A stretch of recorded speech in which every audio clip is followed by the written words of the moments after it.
you gotta say. It started with a whisper, and now is when I kissed her, and then she made my lips hurt.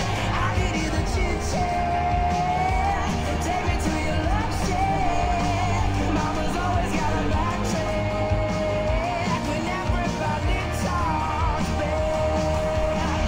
Everybody talks, everybody talks, everybody talks, everybody talks, everybody talks, everybody talks back. It started with a whisper, and now is when I kissed her.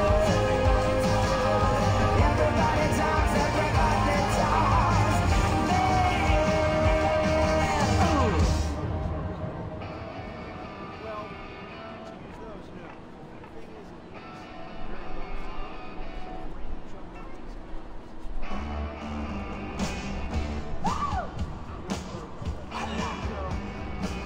Darling, you got to let me know.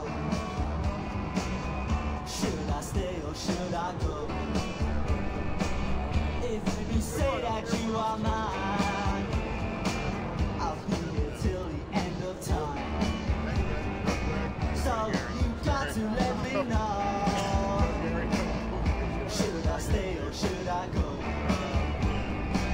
It's always tease, tease, tease. You're happy when I'm on my knees. One day it's fine and next it's black. So if you want me off your back, well come on and let me know. Should I stay or should I go? Should I stay or should I go now? Should I stay or should I go now? If I go there will be trouble, and if I stay it will be double. So come on and let me know. This indecision's bugging me. If you don't want me, send me. Exactly who I'm supposed to be. Don't you know which clothes even fit me? Come on and let me know. Should I cool it or should I blow?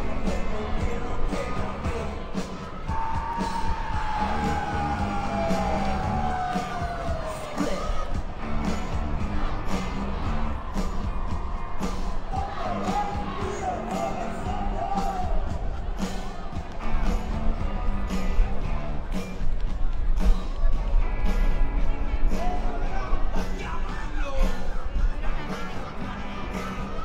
Should I stay or should I go now? Should I stay or should I go now?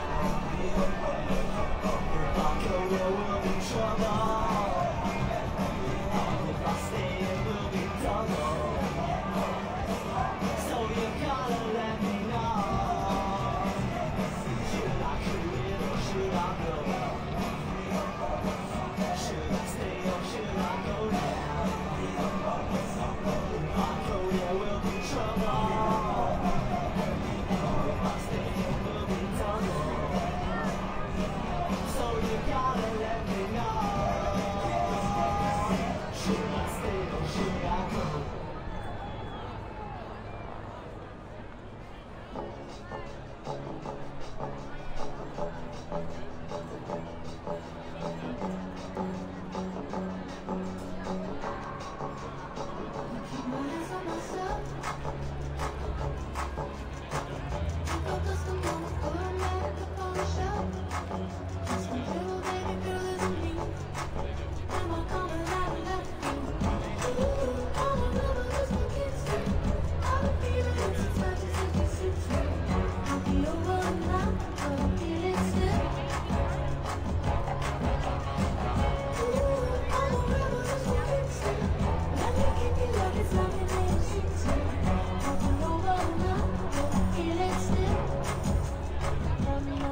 just for sure, yeah.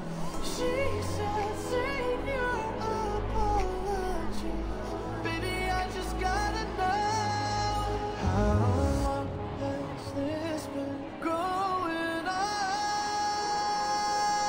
You've been creeping around on me, now you're calling me baby.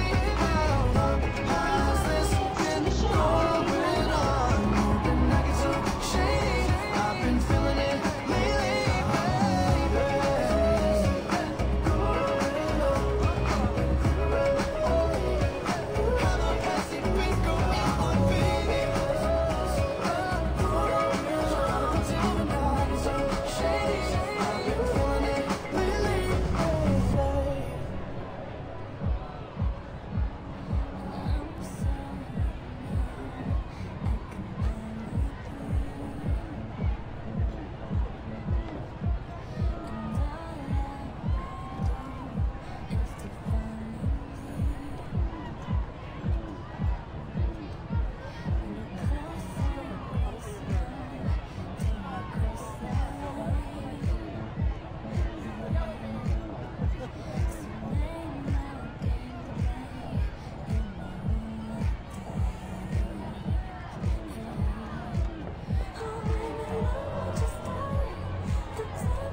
I set you apart.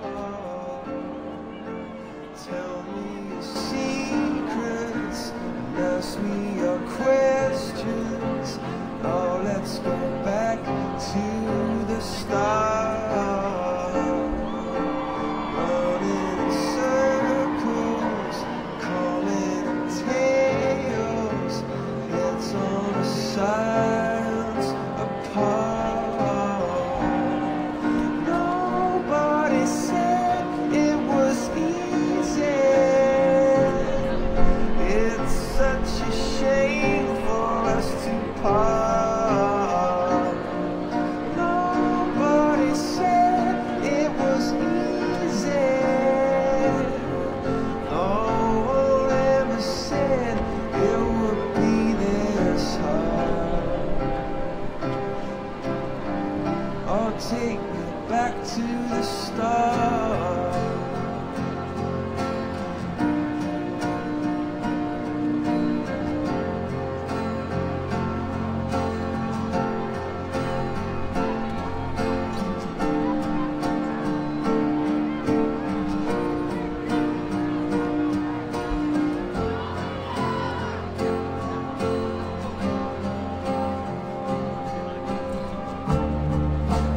I was just guessing,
Crowds are gathered here in the nation's capital and at marches around the country, many of them teenagers here to protest gun violence. It was 38 days ago that America had its latest mass shooting, this one at a high school.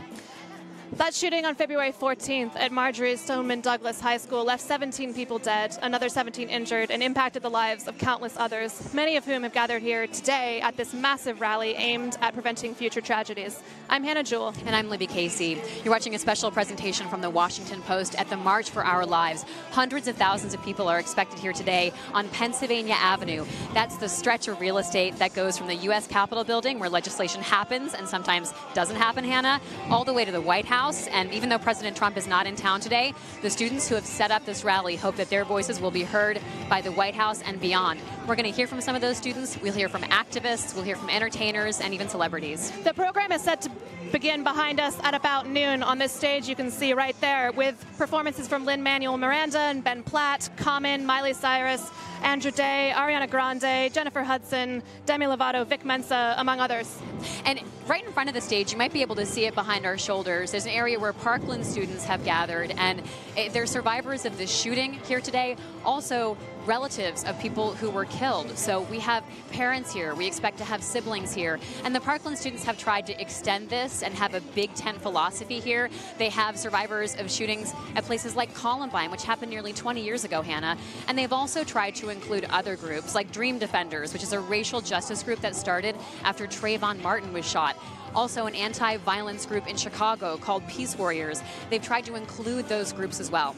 I actually just spoke to some women, a young woman and her mother who traveled all the way from Chicago for this rally. Although there are, I should say, over 800 sister marches happening all over the world, it is centered here in D.C. And something that you might not be able to see at home is that the Capitol building is actually perfectly framed behind the stage. So I'm looking forward to hearing what the speakers have to say, who are actually... No one is older than 18 who's going to be a featured speaker today. This was something that was important to the Parkland students, was that they've obviously had a lot of help from professional organizers, but they have been working nonstop. They have been working 22 hours a day in some cases, pulling this together in not much longer than a month. They raised over $4 million for this march and everything that goes into it, from people like the Clooneys, from Oprah, from Steven Spielberg, and other celebrities. But they are making sure that they are going to be center stage to give their message directly to the Capitol, which houses our nation's government, and I'm looking forward to finding out how they intend to keep this momentum going. And we'll be hearing from some of those students in just a few moments, but I want to give you a sense of the lay of the land right now. So we are at 3rd and Constitution here in Washington, D.C., right near Pennsylvania Avenue, and this rally stretches, like we said, for quite a ways away. We've got correspondents stationed along the route. Let's go to our colleague Rhonda Colvin, who's right near the museum. Hi, Rhonda. Hi, Libby and Hannah. As you just mentioned, I'm here at the museum and alongside Pennsylvania Avenue.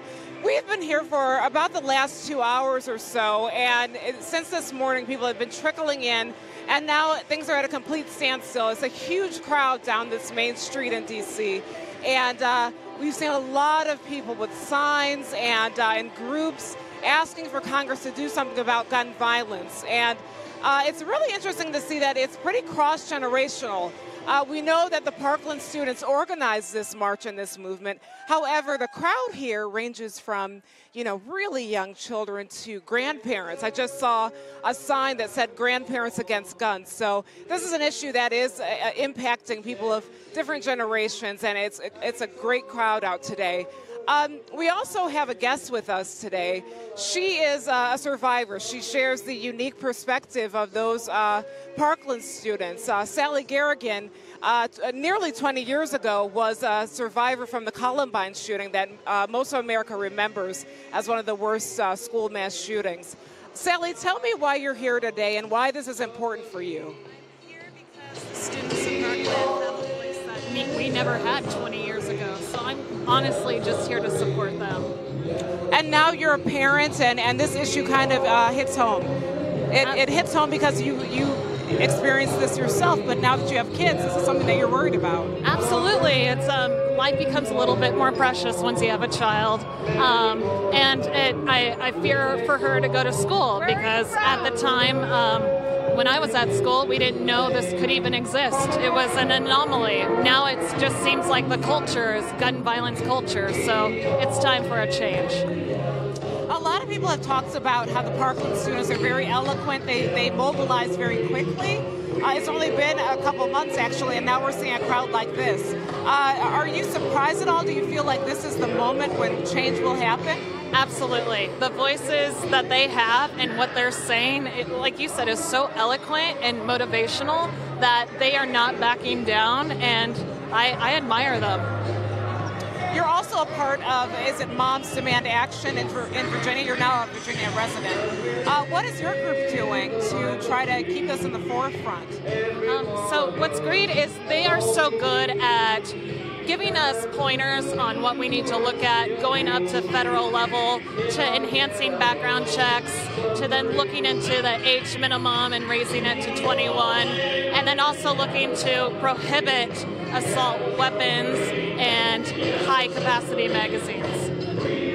In an article that one of our colleagues at the Post wrote this week, where you were quoted in it, you mentioned how the Orlando nightclub shooting was sort of a turning point for you, where you felt like you needed to be involved in this type of movement.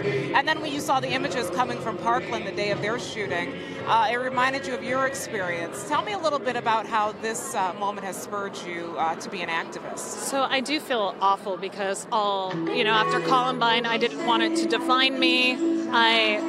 I needed to process what had happened. I almost became despondent and didn't even know how to act.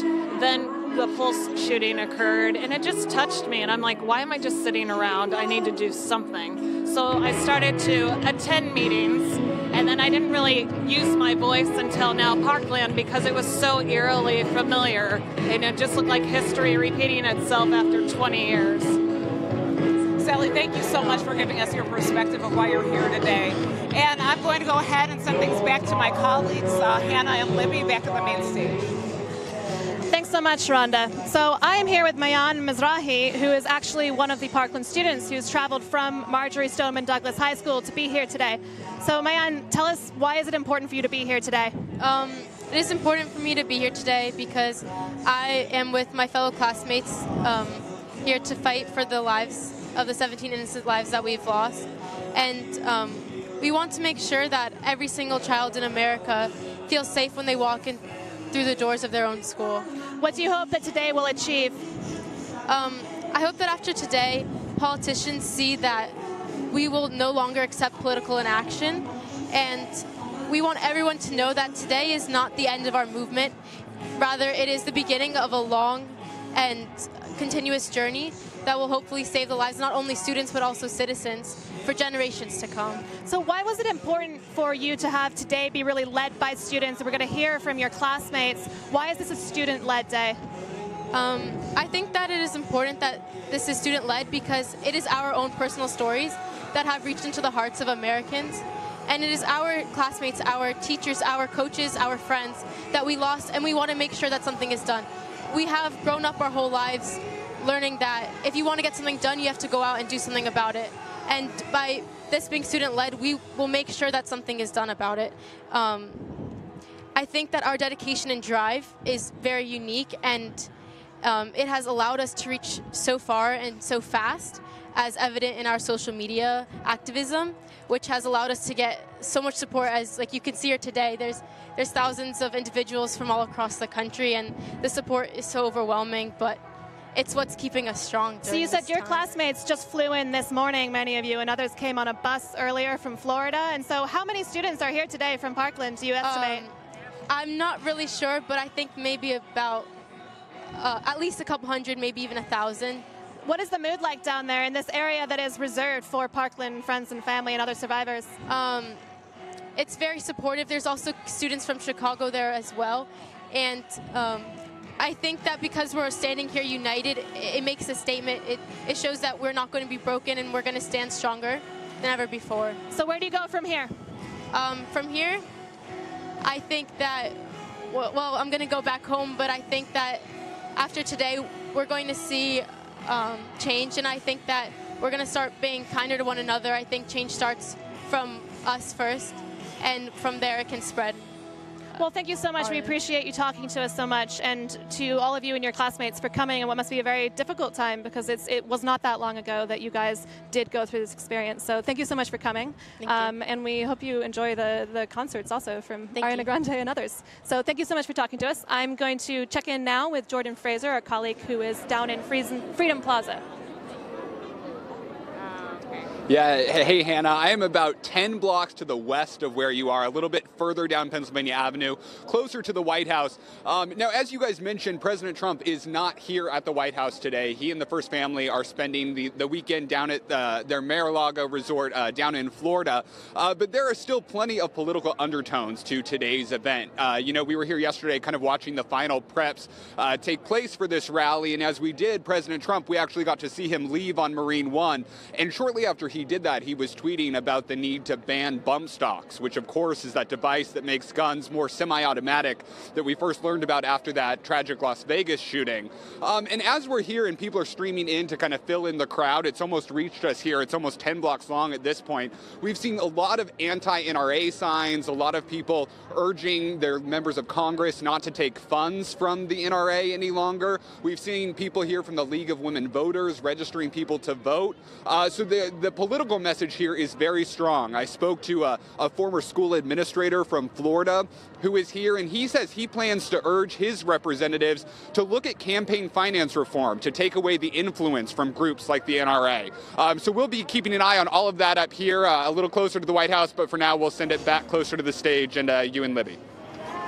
Thank you so much, Jordan. So we are right near the stage, but our colleague Nicole Ellis is right off stage, so she has a chance to talk to people as they get ready to go up and speak to the crowds, also as some of the performers come off stage. Nicole has been able to chat with some of the students, so let's throw it to Nicole. Naomi, we're almost ready. This is Nicole Ellis with the Washington Post, feet away from the March for Our Lives stage. I'm here with Jacqueline Corrin and Naomi Walder. Jacqueline, you're from Parkland, and Naomi, you're from right outside of D.C. in Alexandria. What brought you two together and right here in front of me today? I mean, we've both been affected by gun violence, and we're from completely separate worlds. I'm a South Florida random high schooler, and she's an elementary school or a middle schooler from like D.C. You know, who would have thought we would be brought together? But I'm glad we were, because we both are fighting for the same thing, and so many people are too. Naomi, we were just chatting about this, but what's it like being one of the youngest here and being a representative for your community?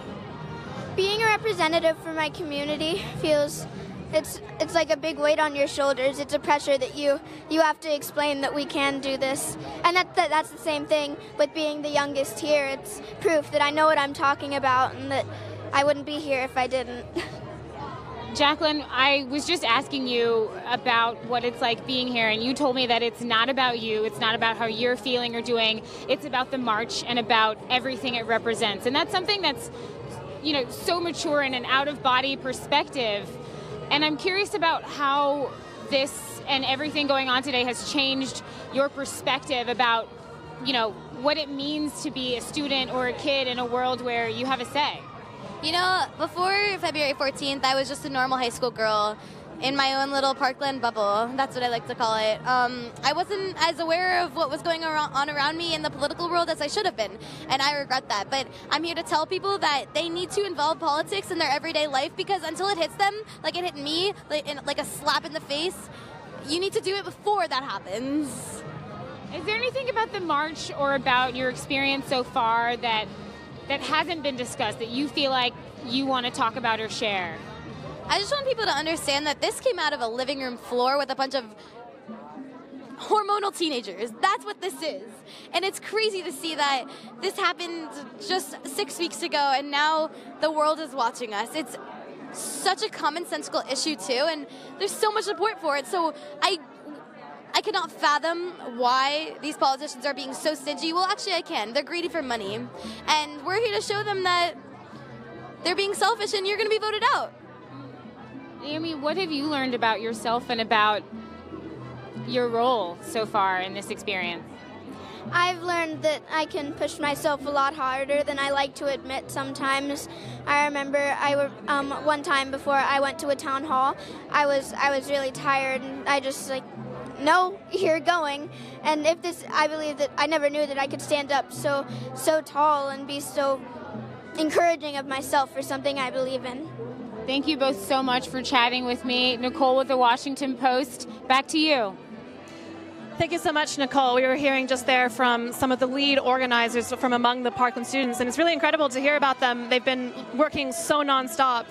Seems like they have barely had time to grieve, and yet they are maintaining so much energy and honestly a sense of humor, also referring to hormonal teenagers being such an important source of drive and a living room floor that they've been organizing this from. And Hannah, after other mass shootings have happened, whether they were at schools like in Newtown, Connecticut at Sandy Hook Elementary, or whether they were in Las Vegas like we saw this fall at a concert, a lot of adults have said, what can we do? You know, there's political gridlock in Washington and they sort of don't know where to go. And these students just aren't taking that. And we're hearing from the young people themselves saying, I might have been tired, but I still motivated and I still went to that event and I still had my voice be heard. And so we're seeing in the crowd a lot of young people, but also parents and teachers, and the Washington Post reporters that are our colleagues who are out among the crowds have been talking to people, and they are hearing from teachers who don't want to have guns in classrooms. They are hearing from grandparents who are saying that this is an important moment for them to be out here to support those young people as well. And speaking of grandparents, there's actually a retirement community here in D.C. around Thomas Circle at downtown who are holding their own rally today that a Washington Post reporter has written about. They are aged 80s to 101, and they are planning, actually right about now, they are marching around Thomas Circle. And if anyone is near there, they are also apparently handing out cookies to anyone who's headed to the rally. And so they have a 98-year-old, 101-year-old, and it really shows that breadth of age. Obviously, it is the organizers are from this one particular school, but there are people from all over here and who are here for many different reasons. Only 3% of sorry, well, we're going to go now to our colleague Rhonda because she has someone who she'd like to speak to. Over to you, Rhonda. Hannah and Libby, I have with me Tansy Youngblood, who is actually a prospective member of Congress. She's running for a seat out of New Jersey, but she's also an ex-educator. And she's here today because this issue is very close to her heart as a former educator. Ms. Youngblood, could you tell us a little bit about what you would intend to do with gun restrictions and why this issue is very important to you? Yes, this issue is very important to me because I was a school teacher for over 30 years, and I am here today because I am concerned about the future of this country, and I am concerned about the children. We need to stand up, we need to listen, we need to stop the NRA and their lobbyist attempts to take control of the Congress so that the measures that we need to put in place to keep our country safe, especially to keep our children safe, to keep our schools safe. I am here marching today because I know that we need stronger gun measures. We need more background checks, stricter background checks. For example, people who are convicted of hate crimes, these people should not be allowed to purchase weapons. In addition to that, we have the Concealed Reciprocity Act, where you can go from one state to another and carry a concealed weapon. In New Jersey, we have some of the strongest gun laws in the country. We have senators in New Jersey who support this. I am against the Concealed Reciprocity Act. In addition, I believe there should be a ban on assault weapons. These are military weapons, and only the military should have access to these kind of weapons. As a former educator, how does it feel to see so many young kids here who are marching for this issue? Kids who can't vote yet. Well, it's wonderful because these kids are our future voters, and I am very happy and I am encouraged to see all these young people who are out and engaged and getting so engaged in the system early. And that's important because they're the ones that are running from the bullets. The people in Congress, they sit safe and they make legislation, but these kids, they're the ones who are running from the bullets, and it's their lives that are at stake, and I'm glad to see that they're engaged, and I support them 100%. Ms. Youngblood, thank you for telling us your thoughts, and good luck. Thank you. I'm going to send things back to you at the main stage, Hannah and Libby. Thanks, Rhonda. So as we were just hearing about this being a political issue, and the teens who are here today have a very political goal. They are here to grieve their classmates, but they are also here hoping to make change, and we keep hearing that from them. And as we have heard, that many of them are not actually old enough to vote yet. So we're going to go now and take a look at Parkland, where there is actually a sister rally going on there, which I heard from a student is more of a memorial. It is more about their classmates who have been lost and injured at Parkland. I loved how all the restaurants in town were owned by friends, family, and neighbors. I loved how you could walk into the first day of school not knowing anyone in your class, but by the end of first period, walk out waving 3 new friends goodbye. I loved Parkland for all of these reasons and so many more. And yes, I say loved, because after February 14th, my love for Parkland has taken on an entirely new meaning. I love how the friendships I forged in kindergarten have lasted well into my high school career. I love how the people who live here, work here, love here, are part of a community, not just a town. I love how even through all of this tremendous heartbreak, we have stood up and we have come back stronger than ever.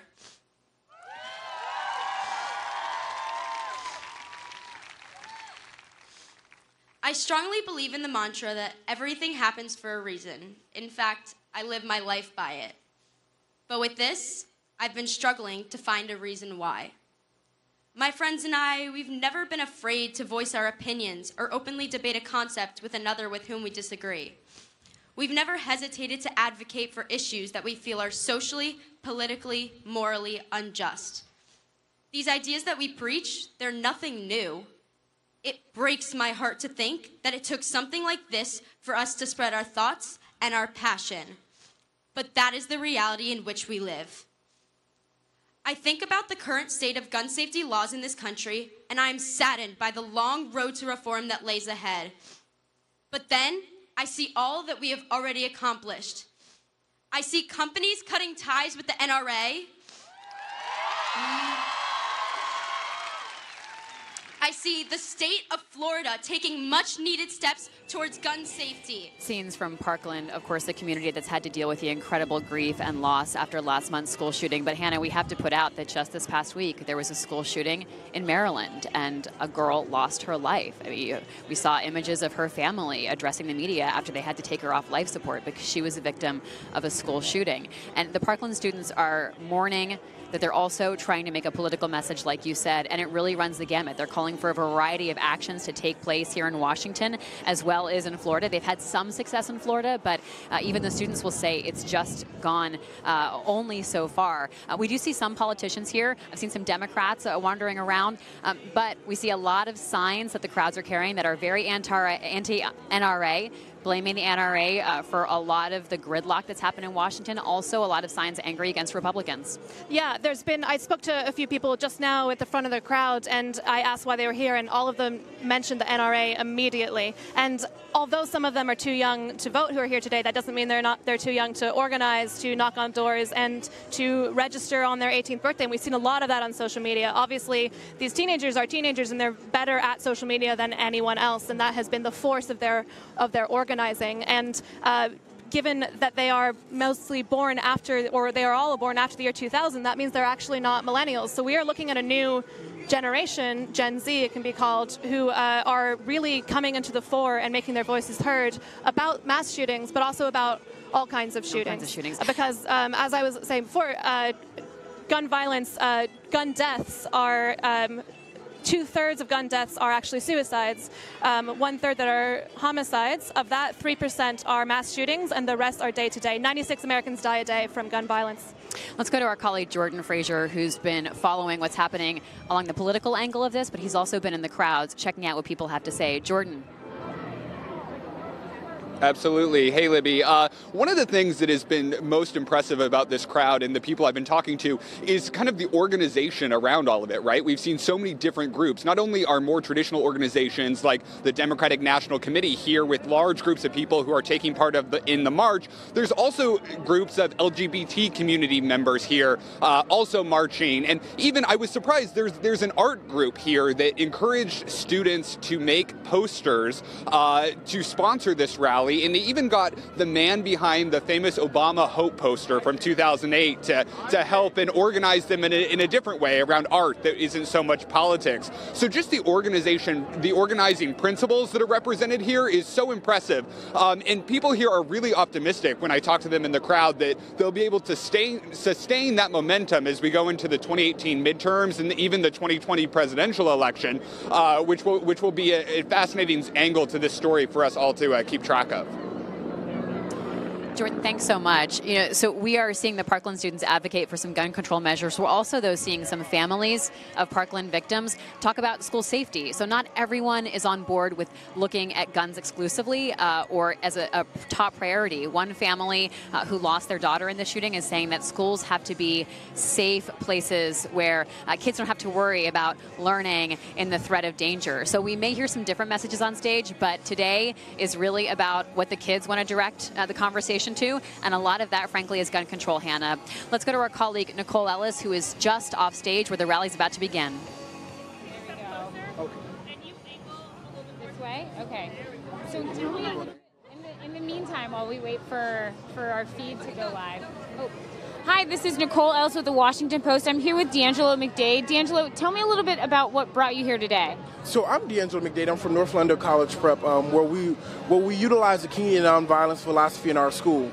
And so I'm I have been directly impacted by violence. I am a gun violence survivor and victim, along with my grandfather. So today I stand here representing Jonathan Mills, Jerome Phelps, Deshaun Moore, and countless others who've been impacted from under-resourced communities.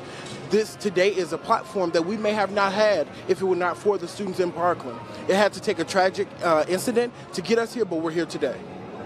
D'Angelo, what's so compelling about this is that students like yourself have taken on this role of holding lawmakers and holding society accountable in a very unique way, especially for students. What is the point that you want to hit home during your speech today? So silent is our art, not our war. So very often we've been kept silent because of adultism, saying that you're too young to do something. You can't make change. And today we're here to make that change. We are all survivors of many different things, but today we will be survivors of making change. We will be the implementation of innovation. Today, the youth are going to take the lead. If politicians don't want to listen, hey, November will come and we'll relieve you of your duties. But remember, you are here to serve the people and not have the people serve you. D'Angelo, can you just tell me how old you are? I'm 18 years of age. You're 18, and where do you see yourself after this? At DePaul University, studying political science and educational studies, and hopefully have a career in governmental affairs. Thank you so much for joining us, and congratulations on college. Thank you. Back to you. Thanks so much, Nicole. So Nicole is stationed right off stage, so she'll be able to see the students as they get on stage, also the performers after they come off. Hopefully we'll get a sense of what they're talking about. I want to go to our colleague Jordan Frazier to hear a little bit more from him about how the White House is responding to today's march. Jordan? Yeah, hey, that's one of the more notable things is not only is the president not in Washington, we haven't seen him tweet yet this morning about this event. And it's such a major event that is galvanizing the national conversation, not just here in Washington, but in cities around the country, that it is notable that the president himself hasn't yet weighed in on this issue. I will tell you, there are quite a few signs that are President Trump specific. Obviously, with this crowd, they tend to be a little bit anti the president, but President Trump is very much a presence at this rally, even though he isn't physically here in Washington. Libby?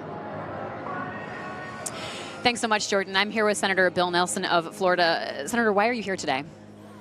To support the students. They have been so strong. Their determination gives me determination. What is going to change? It already has. Very small steps in the state legislatures. We passed 3 things the other night, very small steps. The common sense thing, we've got a long way to go, is to get the universal background checks before you can buy a gun, and then to get the assault rifles and the big magazine clips off the streets. But that's a long way to go. Well, but America is not unified on that issue. I mean, we're all going to see some rallies today around the country supporting the Second Amendment and supporting gun rights in states where guns are considered to be a fundamental right of American culture. I disagree with that. It's common sense, and the polls will show in my state of Florida and across the nation that people do not want big, long clips of many rounds, and they don't want assault rifles out there to conduct these massacres that we've seen. You know, think about my state. Just in the last 2 years, Pulse nightclub, that was 49. The Fort Lauderdale Airport, and now the school in Broward County. People want change. What goes through your mind when you first see those images, when you saw the Parkland students coming out of Stoneman Douglas High School with their hands up, running away from the scene, when you realized that was in your home state? That's why those students are here. They don't want to keep living in fear that they are now subjected to. And they are demonstrating for change, and I think they're already having an effect. You know, depending on how many hundreds of thousands of people we see rallying here and other places, how does that message go into legislation, though? How does that message translate from a rally that's supportive and positive into changing legislation and changing your colleagues' minds? Well, it won't until you start changing things in elections. And that's where I think these students are having an effect. All right. Thank you so much, Senator Bill Nelson, Democrat of Florida. Appreciate you taking the time to talk with us. Let's go to my colleague, Rhonda Colvin, who's right down the avenue. Rhonda? Thanks, Libby. As you mentioned, we're outside of the museum alongside Pennsylvania Avenue down the road from you. And I have three guests, actually. A mom, Jen from Columbus, Ohio. She's here because she's very concerned about this issue for her children who are teenagers.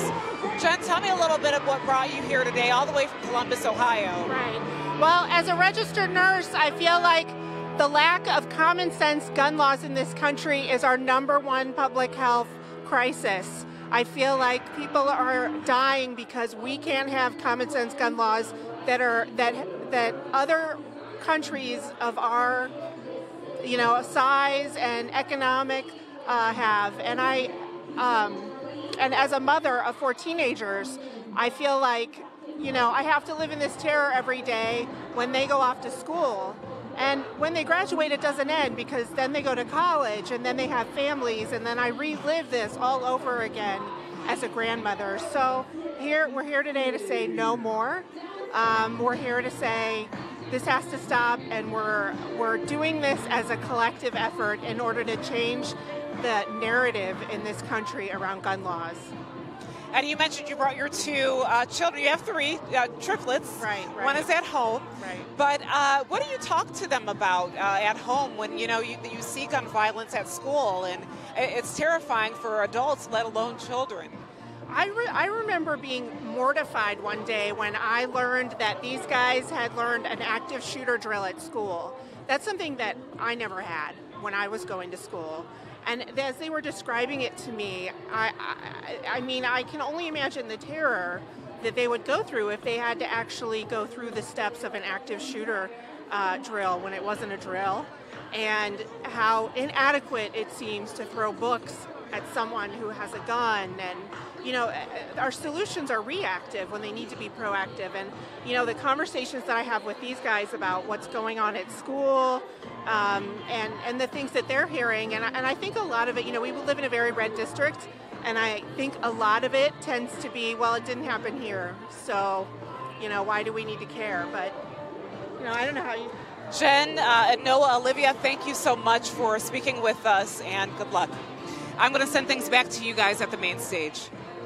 Rhonda, it's just a few minutes after noon now, and we can see some school children have come out on stage, so we are expecting them to start shortly. However, we're going to stick with our team until then. Tell us about your talk with the senator from Florida. Yeah, it's fascinating to hear Democrats say we want to make change, we're working on this issue, and some of them have been working on the issue specifically of changing gun laws for a very long time.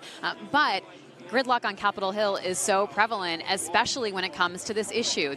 No one can decide on how to move forward, even on some basic things, like trying to make sure that people on the terrorist watch list can't get guns. Even things that are very popular among the voting public. That's right. So, Jordan Fraser, you've been covering this issue on Capitol Hill.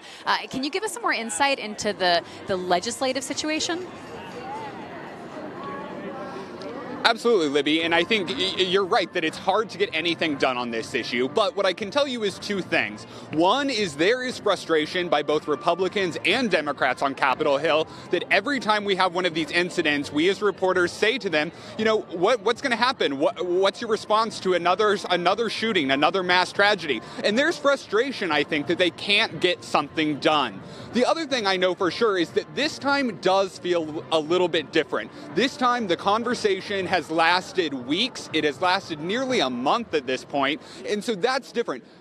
People on Capitol Hill are also very impressed with the young people here. This makes a difference, that it's students making this conversation happen, and that is not lost on senators and representatives up on the Hill. Libby and Hannah? Thanks so much, Jordan. So as you can see behind us, it looks like things might be kicking off any moment. We're going to, over the next few hours, try to bring you that feed of the programming of the March for Our Lives as uninterrupted as possible. And, you know, we'll be on YouTube, we're on Facebook, we'll be bringing updates on Twitter, and we're also at WashingtonPost.com. And if there are breaks, we can talk to you more about what's happening, check in with some of the students, but really our goal is for you to just watch and experience the March for Our Lives. One of the first groups up is going to be the Cardinal Sheehan School Choir. It's a group from Baltimore. Their video went viral of them singing Rise Up just last fall, and they're going to be getting to perform that with Andra Day and also with Common. And, you know, the mood right now, Hannah, is pumped. It's like a lot of loud music playing, a lot of people who have a ton of energy, but as soon as those students start to sing with Andra Day and with Common, it's going to set a real tone. It's going to set a tone of motivation, sort of sobriety, and it's going to be sort of a calming moment to focus everyone. Washington, D.C. is, of course, the site of some of the most historic marches in American history, which we will see if this gains that status as well, and if any of the speeches that we hear today are going to become legendary the way that we know speeches that happened from the March on Washington and previous marches. The tone here is a combination of so many things. There is, obviously, you can hear music that is playing while we're waiting for the programming to begin. It is, some people are dancing earlier to stay warm. Now people are trying to cool off. They've been here since before we got here at 7 a.m. And people are really dedicated. They're packed in, and because of the scope of the march, it's not so much a march as a rally. People are mostly staying still because it's just so crowded. People are so tightly packed in. Yeah, we expect the program to begin in just a few minutes, but I want to go over some of the stats that have brought us here today. Our colleagues put together a year-long study that showed that 187,000 students are affected by violence in schools, gun violence in schools, and that means not just people who are victims, but actually those who witness it. And we were hearing one family talk about their kids, a mom talking about her child doing active shooter drills. Even the process of going through an active shooter drill can be traumatic for a student who thinks their life might be in jeopardy, Hannah. So over 187,000 students were calculated by the Post to have been affected by a school shooting of some kind or another. That could mean a mass shooting, that can mean a drive-by, something that happened on campus during school hours. And it's a thing that we perhaps think less about is how traumatic that can be and how people can carry that trauma for years. And seeing that now Columbine survivors are in their 30s and are 35 and have kids of their own and are suddenly dealing with and confronting the trauma they have previously dealt with. Looks like the rally is about to begin, so let's take you now live to the March for Our Lives. Hey, hey, hey, 1, 2. Hey, hey.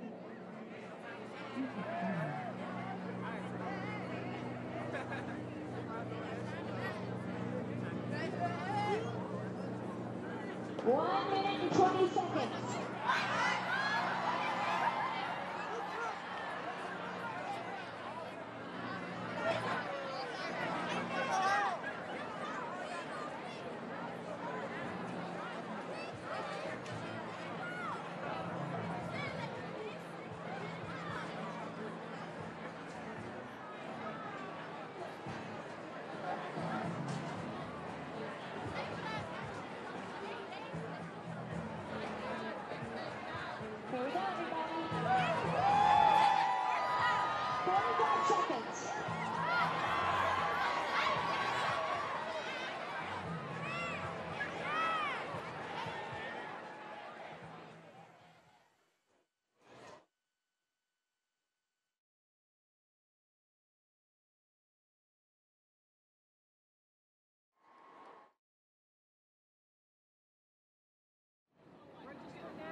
We gon' walk it out.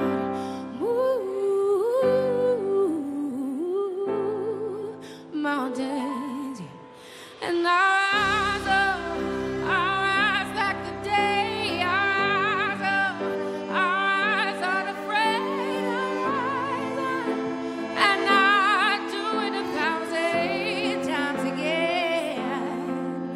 For you.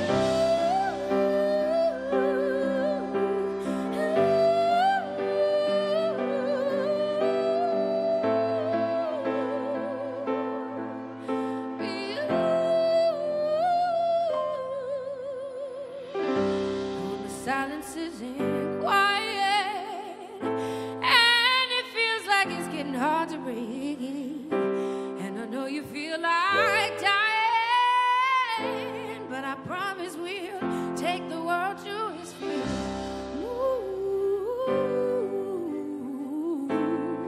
Mountains, bring it to its feet.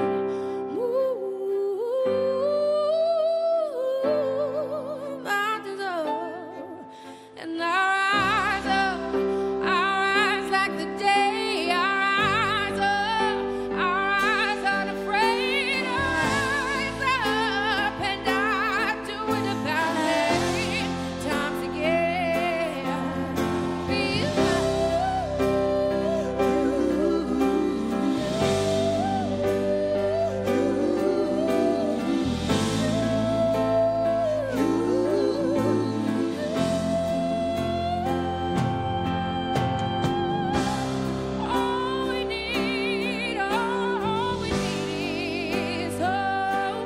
For that we have each other, and for that we have each other.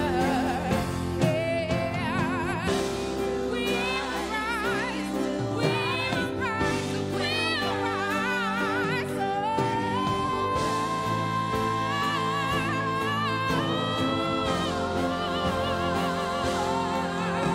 I'll rise up, rise like the day.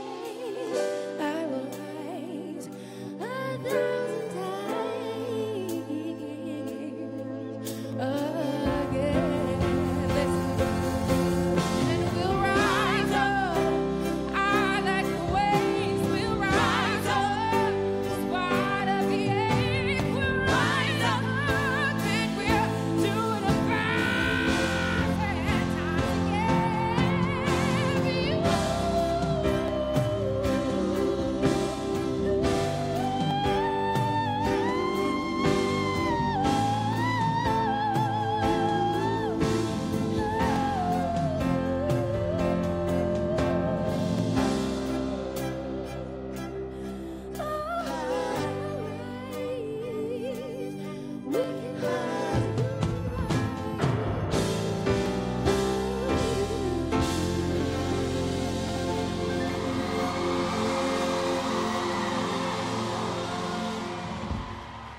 All right, God bless y'all. Okay, from rise up to what you guys are doing today, stand up, because we won't stand for this anymore. Y'all ready?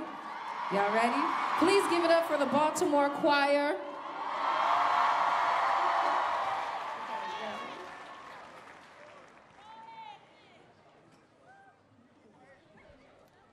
I should have done a longer intro.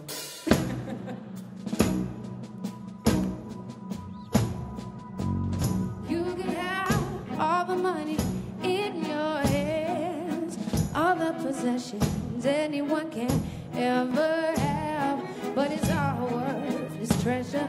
True worth is only measured not by what you got, but what you got in your heart. You can have everything, but what does it mean? It all means nothing. You don't stand up for something, and I stand up for you. Self-respect, dignity, that's how you are. It's not all you need, and without that, you don't Love, lift your hands. I stand with you cause I understand. Ain't here to the judge just to take a stand. The greater plans, the creator's plan. Let's all rise like the day began. Reach out and touch with the Savior's hand. On rock we stand like it's native land. Let the ways of love be the ways of man. These days we dance between love and hate. Don't know the date, so we stay awake. A knee we take for our soul's sake. New victory off of old faith. A president that trolls for hate. He don't control our fate because God is great. When they go low, we stay in the heights. I stand for peace, love, and women's rights.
Stoneman Douglas High School. Please, what's going on? Who? We see shooting at us, please. Please, I'm begging you, please. Breaking news, the police say that a shooter, believed to be just 19 years old, opened fire at his former high school. A heartbreaking day in Florida, and sadly an all too familiar one. How many more students are going to have to die just because politicians refuse to take action? This has happened so many times, and so many times all we get are thoughts and prayers. I can only say tonight that the prayers of the American people are with you.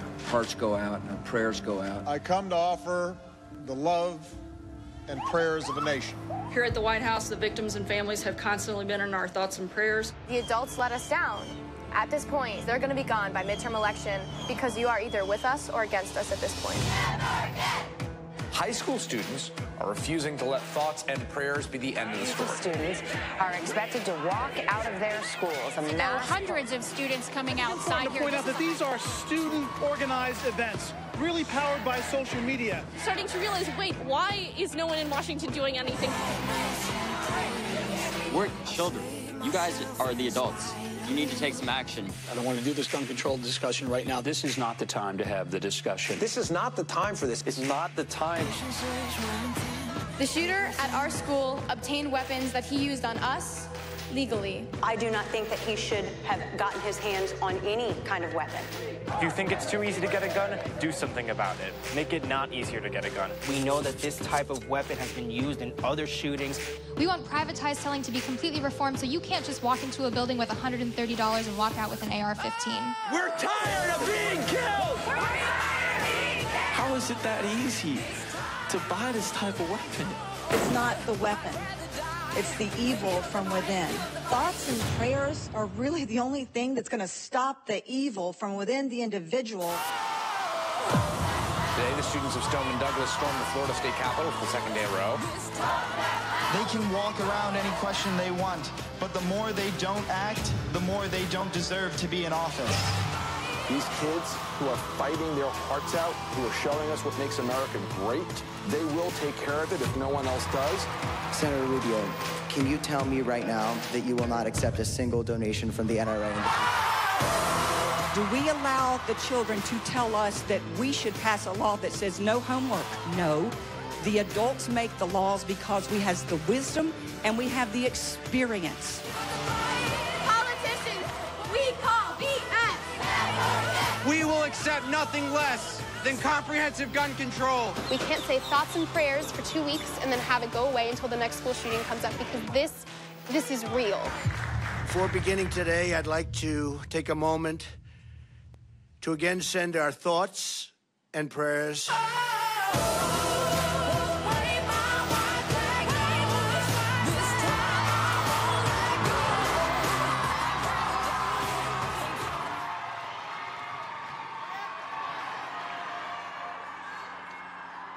Good afternoon. To the leaders, skeptics, and cynics who told us to sit down and stay silent, wait your turn. Welcome to the revolution. It is a powerful and peaceful one because it is of, by, and for the young people of this country. My name is Cameron Caskey. Since this movement began, people have asked me, do you think any change is going to come from this?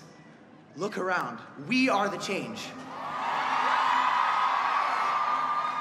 Everybody here is standing with the future of our society, and for that, I thank you.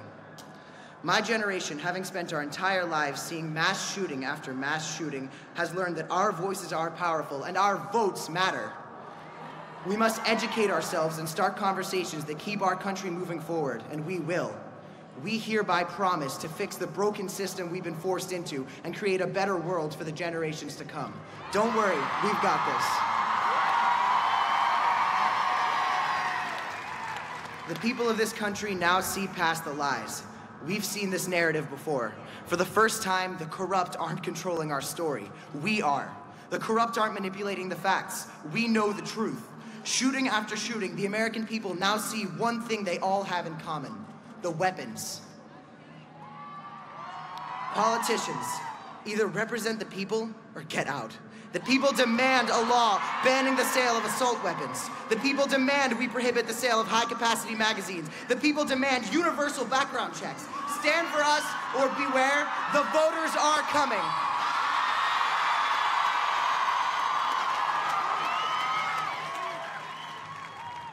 On February 14th, tragedy struck my hometown and my school, Marjory Stoneman Douglas High. Alyssa Al-Hadef, Scott Beagle, Martin Duque Anguiano, Aaron Feiss, Jamie Guttenberg, Chris Hickson, Luke Hoyer, Kara Loughran, Gina Montaldo, Joaquin Oliver, Helena Petty, Meadow Pollock, Helena Ramsey, Alex Schachter, Carmen Shentrup, Peter Wang, and Nicholas Dworet all lost their lives in less than 7 minutes. And I saved Nicholas for the end because today is Nicholas's birthday. Nicholas, we are all here for you. Happy birthday. Their families endured great pain. Many others were injured, and thousands of young people, my classmates, were forced to become adults and were targeted as adults. We have to do this for them.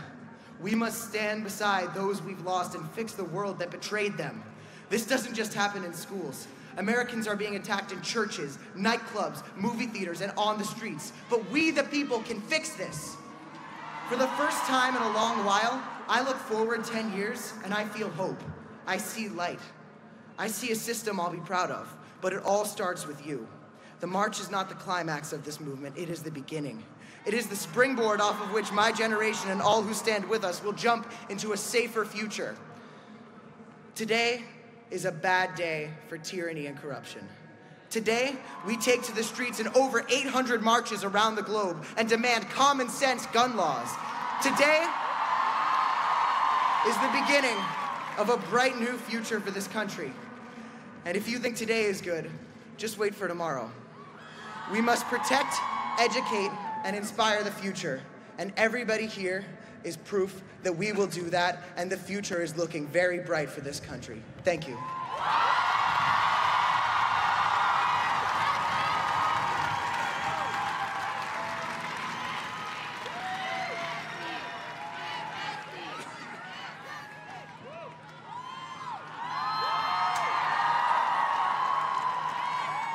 Hello, everybody. I want to start off with a chant. Everybody repeat after me. Everyday shootings are everyday problems. No, that was a little weak, everybody. I need stronger than that. Everyday shootings are everyday problems. Now, make sure everybody in Washington hears us. Everyday shootings are everyday problems. My name is Trevon Bosley, and I'm here with the brave youth leaders of St. Sabina, and I'm here to speak on behalf of Chicago's youth who are surrounded and affected by gun violence every day. I'm here to speak for those youth who fear they may be shot while going to the gas station, the movies, the bus stop, to church, or even to and from school. I'm here to speak for those Chicago youth who feel their voices have been silenced for far too long. And I'm here to speak on behalf of everyone that believes a child getting shot and killed in Chicago or any other city is still a not acceptable norm. Most importantly, I'm here to speak on behalf of my brother, Terrell Bosley, who was shot and killed while leaving church April 4, 2006. Just to give you guys a few stats from Chicago, since 2006, there have been more than 5,850 people shot and killed in Chicago. And since 2012, there have been more than 16,000 people shot. Now, let me repeat that one more time. Since 2006, there have been more than 5,850 people shot and killed in Chicago. And since 2012, there have been more than 16,000 people shot in Chicago. These stats are not just numbers in a speech. These are mothers, fathers, sons, and daughters on a societal proportion. These are lawyers, doctors, artists, musicians. And more than anything else, these are lives cut short due to senseless gun violence. I must add, though, Chicago's violence epidemic didn't start overnight. It was caused by many problems that we are still not dealing with to this day.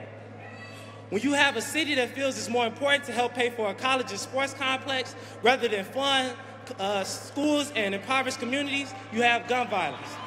When you have a city that feels we need more divvy bikes in downtown Chicago for tourists rather than more funding for workforce programs that get guys off the streets real jobs, you have gun violence. When you have an Illinois state governor, Bruce Rauner, who feels that funding anti-violence programs is, I quote, non-essential spending, you have gun violence. When you have elected officials who feel that getting a few extra dollars from the NRA is more important than their actual constituents, you have gun violence. And when you have a president that would rather constantly talk about and belittle Chicago's violence than rather than send funds and resources, you have gun violence. It's time for the nation to realize gun violence is more than just a Chicago problem or a Parkland problem, but it's an American problem. We are here demanding that this country, we are here demanding that we get what we as these people of this country deserve. We deserve a right to have a life of fear without fear of being gunned down. We can only live in this so often called the American dream if we have the proper gun legislation and resources to do so. And in Chicago's case, no more frivolous spending on tourist attractions, but rather we need to spend on the people that actually live there. It's time to care about all communities equally. It's time to stop judging some communities as worthy and some communities as unworthy. It's time to stop judging youth that look like me or my brother that come from impoverished communities any different than anyone else.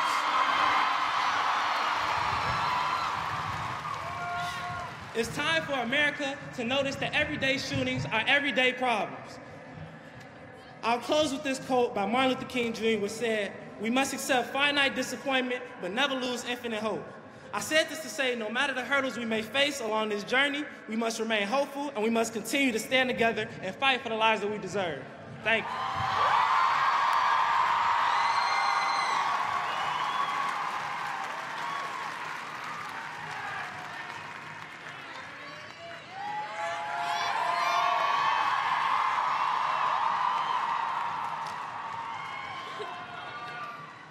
Hi, everyone. My space. We're good. Okay. My name is Delaney Tarr, and I'm here today because I am a Marjorie Stoneman Douglas student. However, I am not here today for the media. I'm not here for the crowds, as great as you all are, for the fame, or for the fun. I'm here on this stage today, and I'm here working every day for my 17 fellow Eagles pronounced dead because of gunfire. I am here for every person that has died at the hands of gun violence, and for the many more whose lives were irreparably changed because of it. I hope that is why we are all here. Because this is more than just a march. This is more than just one day, one event, then moving on.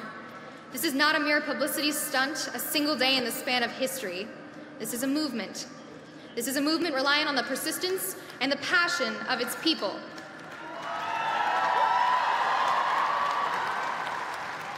We cannot move on. If we move on, the NRA and those against us will win. They want us to forget. They want our voices to be silenced, and they want to retreat into the shadows where they can remain unnoticed. They want to be back on top, unquestioned in their corruption. But we cannot and we will not let that happen.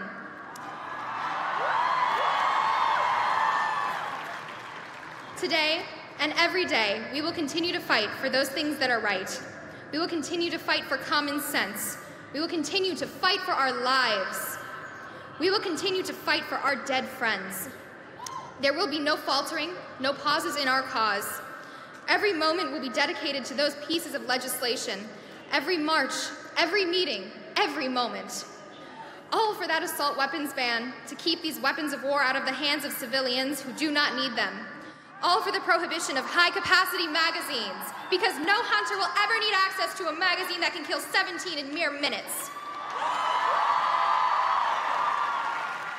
All for the reinforcement of background checks and closing of loopholes, because there must be more requirement for a person to access a gun than just a wad of cash. There are so very many things, so many steps to take. Like right now, sign our petition.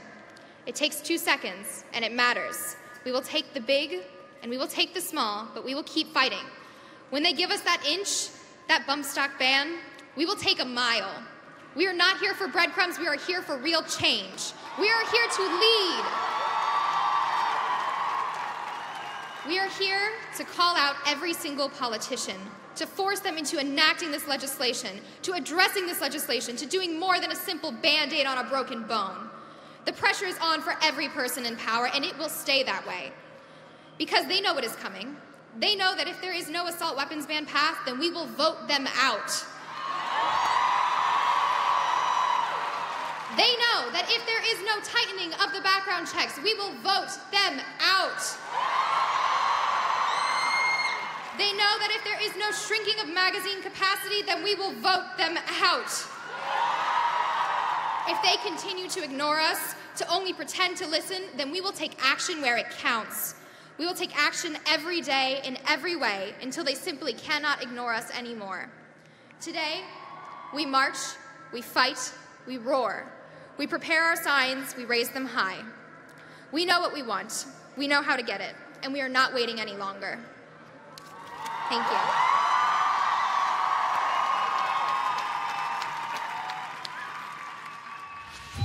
Teachers and students, this is a lockdown drill.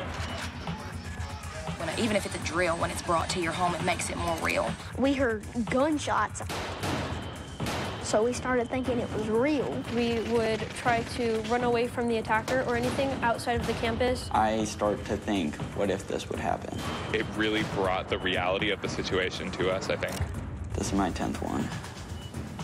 So, but the weird thing is, it gets me every time. This kind of emergency training should not need to happen in our schools.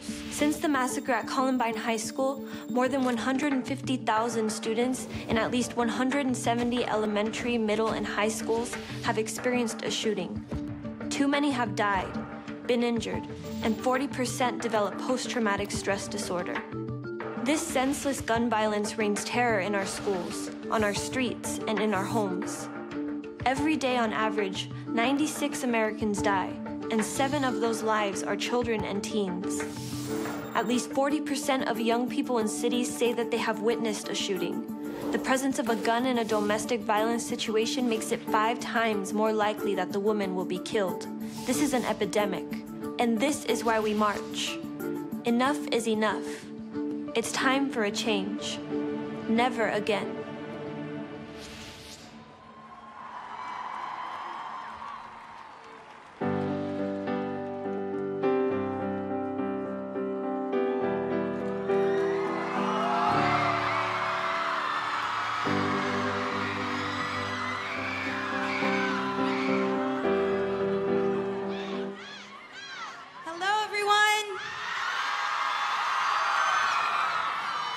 Thank you so much for having me, and I'm so excited to be here with all of you, sharing our voices so we can be heard together.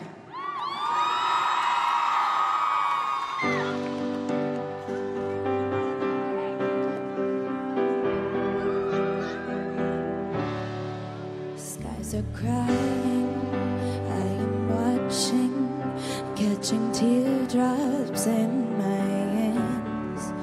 Only silence as it's ending, like we never had a chance. Do you have to make me feel like there's nothing left of me?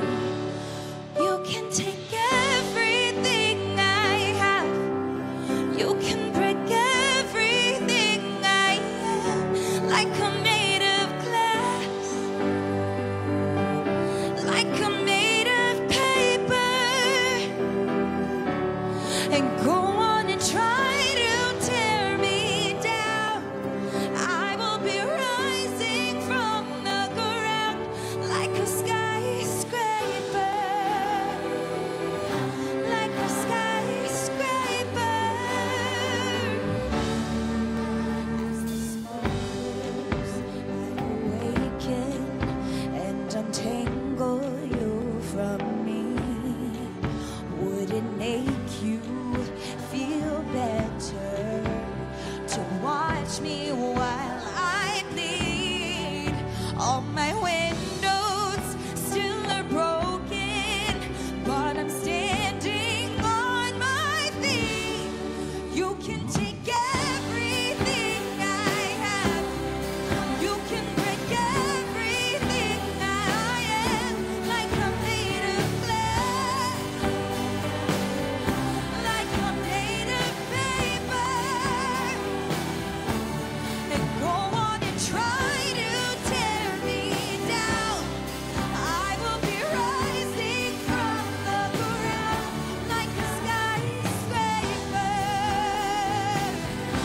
Like a skyscraper.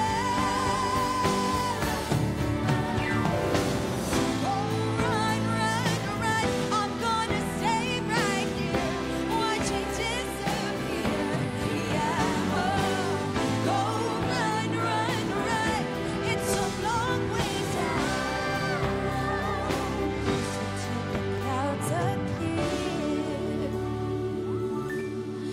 You can take everything I have. You can break everything I am. Like I'm made of glass. Like I'm made of glass. Like I'm made of paper. Go on and try to tear me down. I will be rising from the ground like a skyscraper. Like a skyscraper.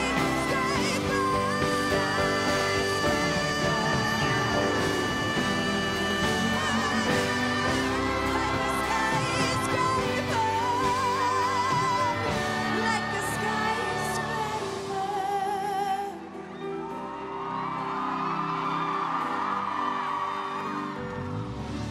Like a skyscraper. MSD strong. Thank you.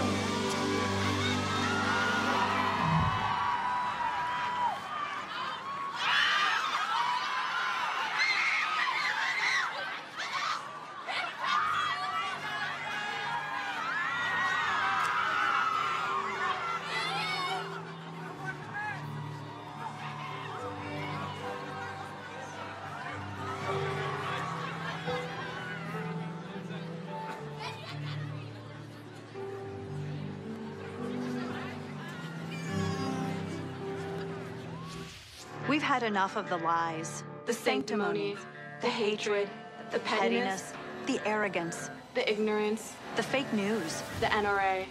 We are done with your agenda to undermine voters' will and individual liberty in America.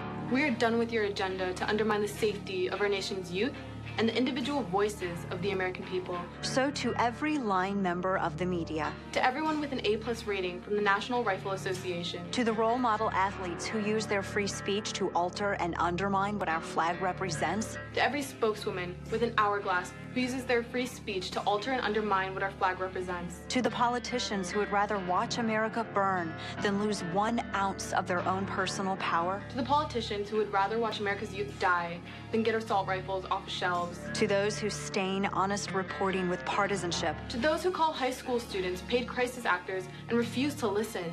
your time is running out. Your time is running out. The clock starts now. The clock starts now.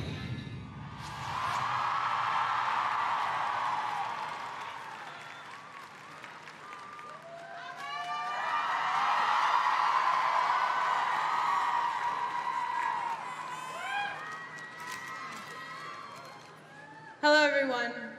My name is Sarah Chadwick, and I'm a junior at Marjorie Stoneman Douglas High School.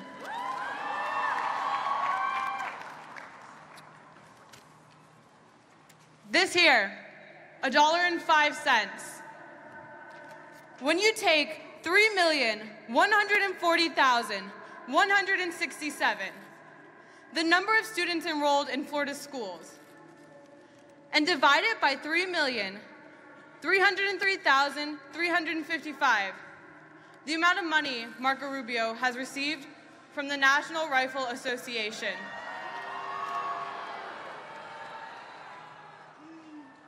It comes out to $1.05. Is that all we're worth to these politicians? $1.05? Was $17.85 all it cost you that day, Mr. Rubio?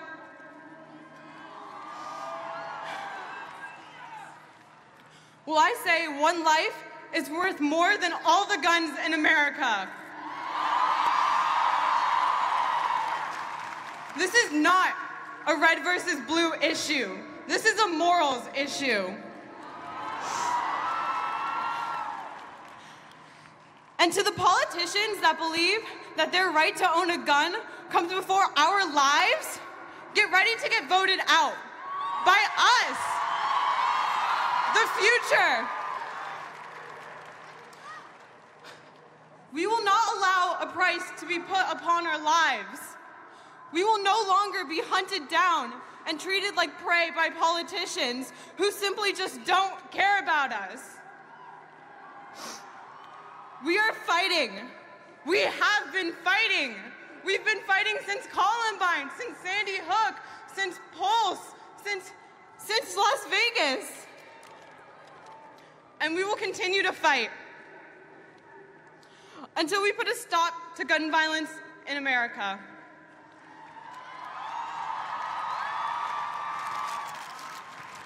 Because we are no longer a statistic in this country. We will not be treated like a statistic in this country. My school, Pulse, every other mass shooting will no longer be a statistic because we're going to put an end to those statistics and we will never stop fighting. Thank you.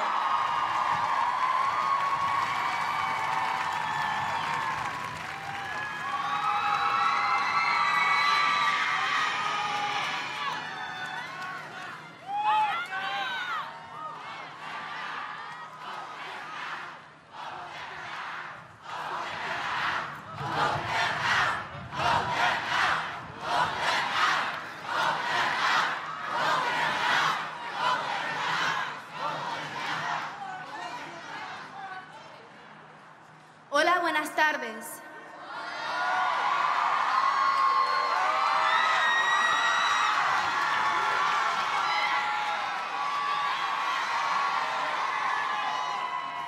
My name is Edna Lisbeth Chavez, and I am from South Los Angeles, California, el sur de Los Ángeles.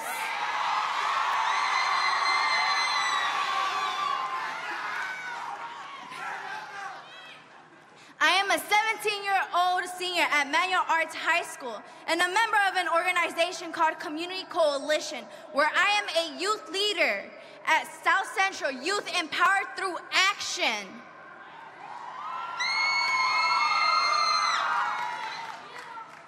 At Community Coalition, we organize high school students to develop their leadership skills in order to push for educational justice in our communities. That's why I got involved. I wanted to impact policies and make sure our voices are heard. I am a youth leader. I am a survivor. I have lived in South LA my entire life and have lost many loved ones to gun violence. This is normal.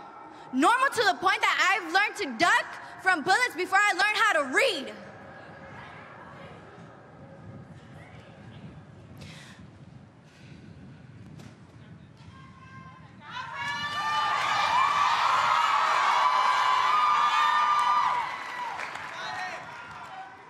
My brother, he was in high school when he passed away. It was a day like any other day. Sunset going down on South Central. You hear pops thinking they're fireworks. They weren't pops. You see the melanin on your brother's skin turn gray. Ricardo was his name. Can y'all say it with me?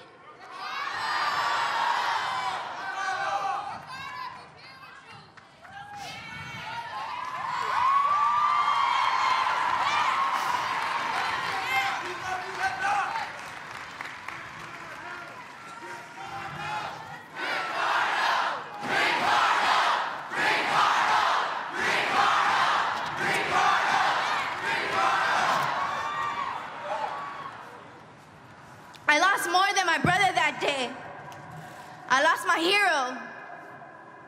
I also lost my mother, my sister, and myself to that trauma and that anxiety. If the bullet did not kill me, that anxiety and that trauma will. I carry that trauma everywhere I go.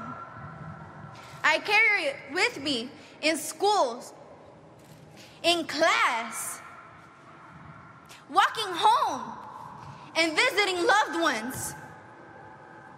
And I am not alone in this experience. For decades, my community of South Los Angeles has become accustomed to this violence. It is normal to see candles. It is normal to see posters. It is normal to see balloons. It is normal to see flowers honoring the lives of black and brown youth that have lost their lives to a bullet.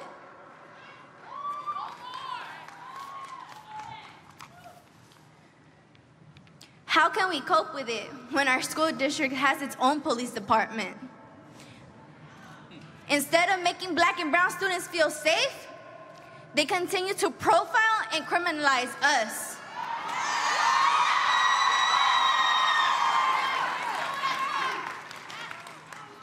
Instead, we should have a department specializing in restorative justice.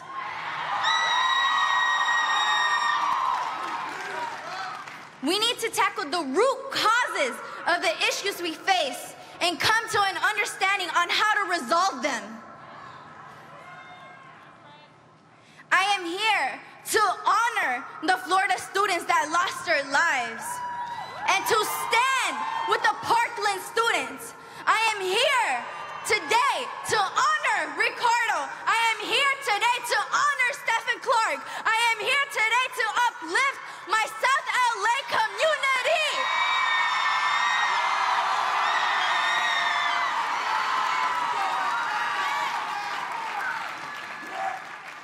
Enough is enough.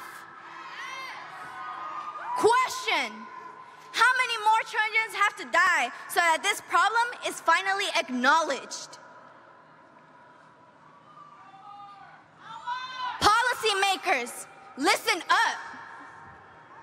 Army teachers will not work.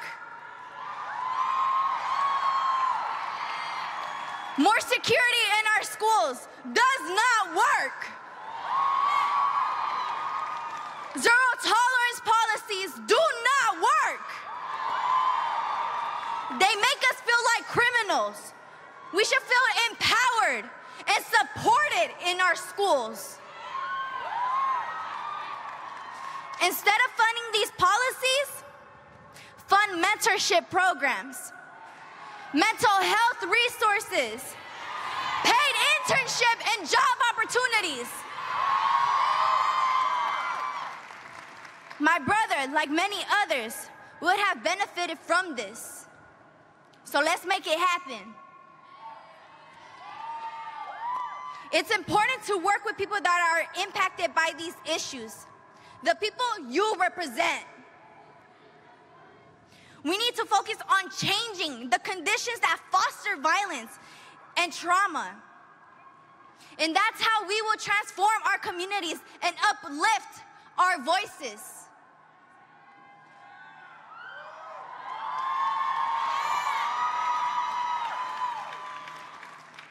This has not and shall not stop us. It has only empowered us. Mi nombre, my name, is Edna Lisbeth Chavez.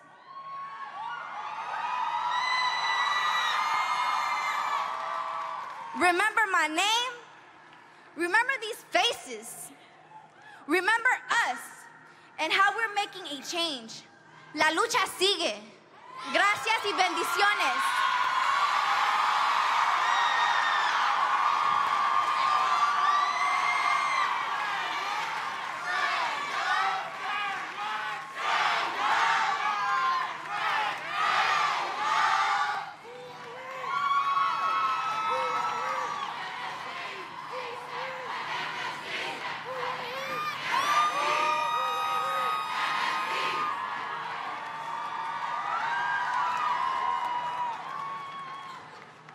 My name is Alex Wynn. I'm a junior at Marjorie Stoneman Douglas High School.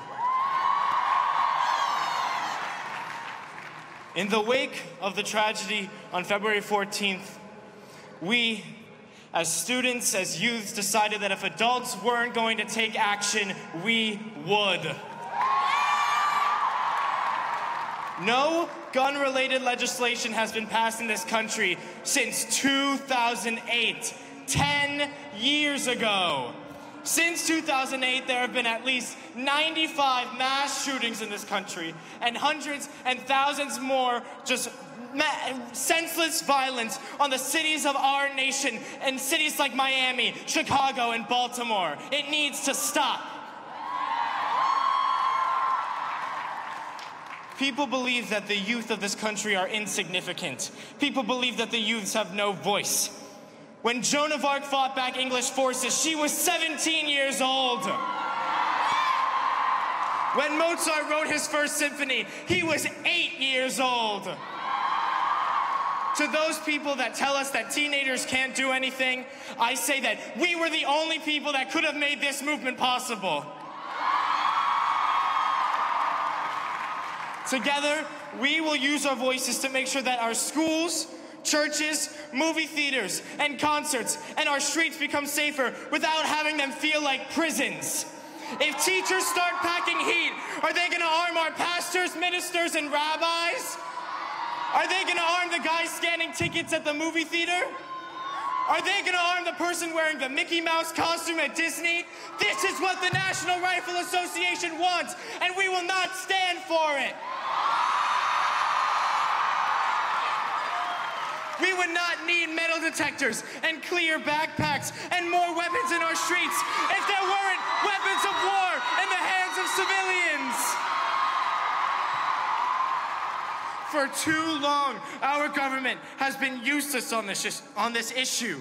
Our job as their constituents is to make sure we know what they're thinking.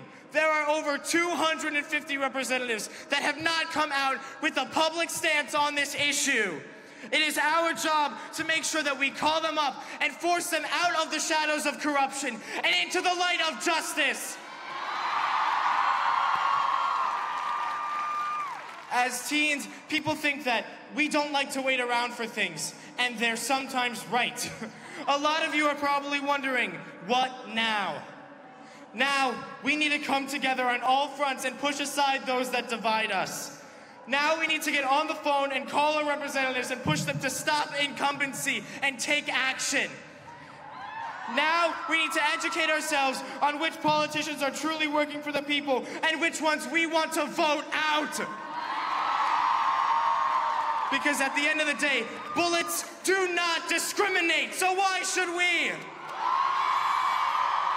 It is not about your race.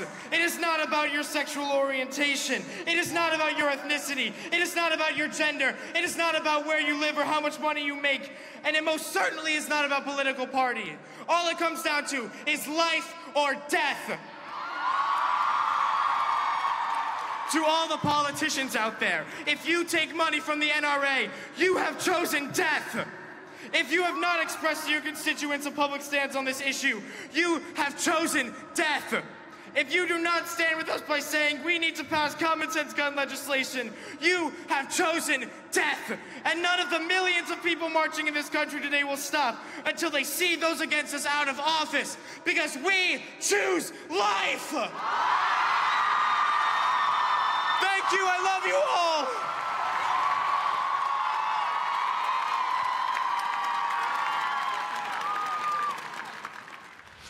97% of American voters want universal background checks for gun sales.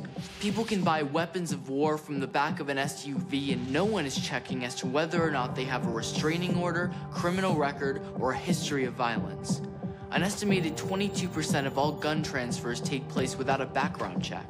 In states that go beyond federal law and require background checks for all handgun sales, there are 47% fewer women shot by intimate partners, 47% fewer suicides, and 53% fewer law enforcement officers killed in the line of duty. Waiting periods work too, and new red flag laws create a way for family members and law enforcement to keep guns away from someone who shows warning signs of violence. Let's do this. Enough is enough. It's time for a change. Never again.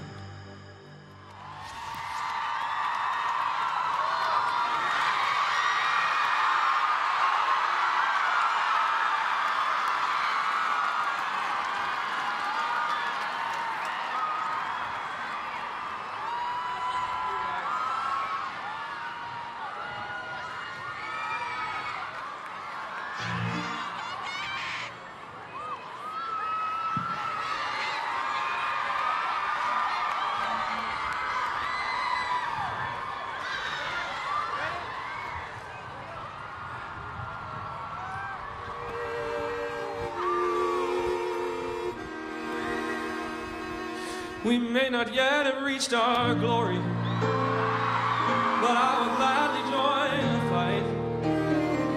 And when our children tell their story, they'll tell the story of tonight.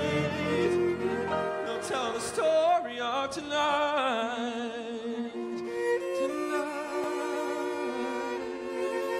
Have you ever felt like nobody was there? Have you ever felt forgotten in the middle of nowhere? Have you ever felt like you could disappear? Like you could fall and no one would hear you? Well, let that lonely feeling wash away. All we see is light. 'Cause maybe there's a reason to believe you'll be okay.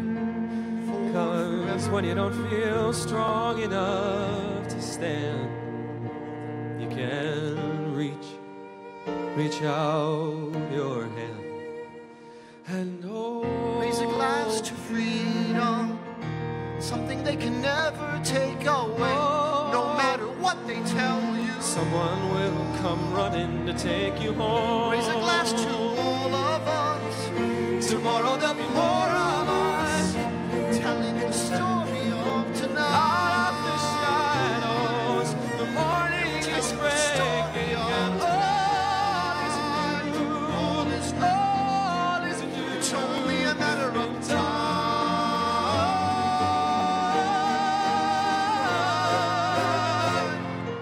Even when the dark comes crashing through, when you need a friend to carry you, when you're broken on the ground, you will be found. So let the sun come streaming in, 'cause you'll reach up and you'll rise again. If you only look around, you will be found. And when our children tell their story, you will be found. They'll tell the story of tonight. No matter what they tell you, tomorrow there'll be more of us telling the story of tonight.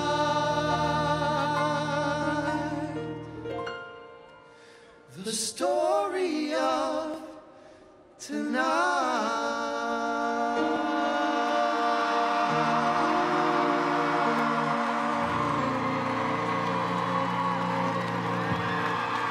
We love you, don't give up. Thank you. Enough is enough.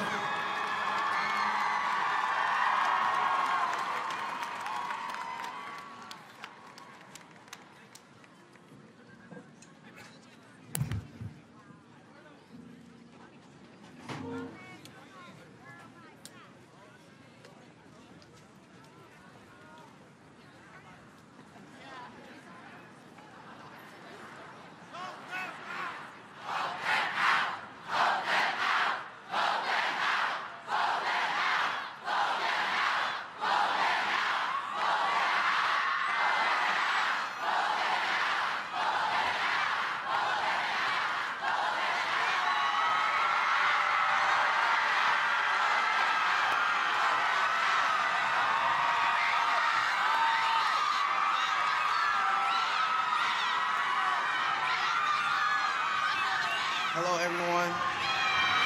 My name is Zion Kelly, and I'm a senior at Thurgood Marshall Academy here in Washington, D.C.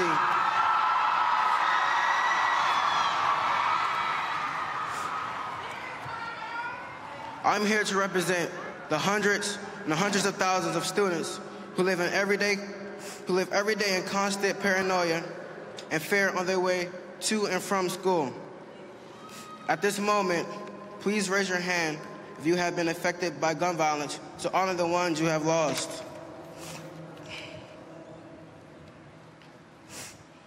Today, I raise my hand in honor of my twin brother, Zaire Kelly.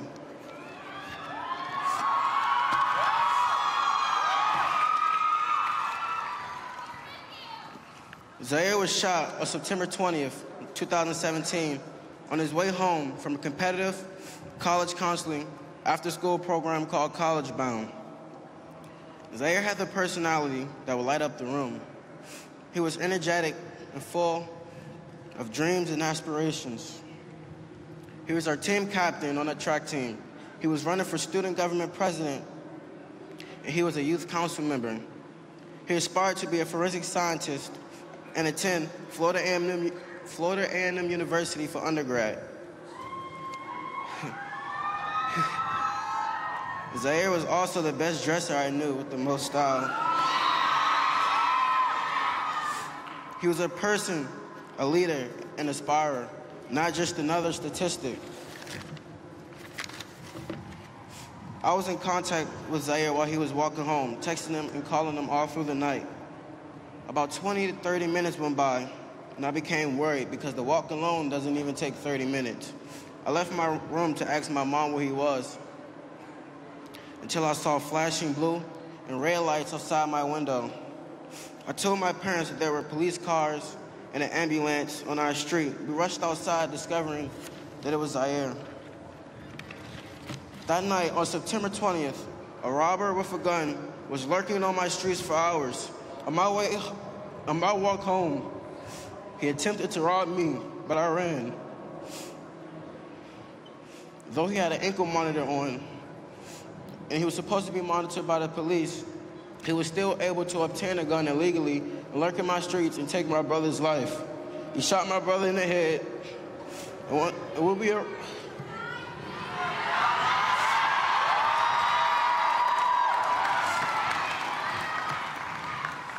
once we arrived to the hospital, he was pronounced dead. From the time we were born, we shared everything, including issues. I spent time with him every day because we went to the same school, shared the same friends. and we even shared the same room.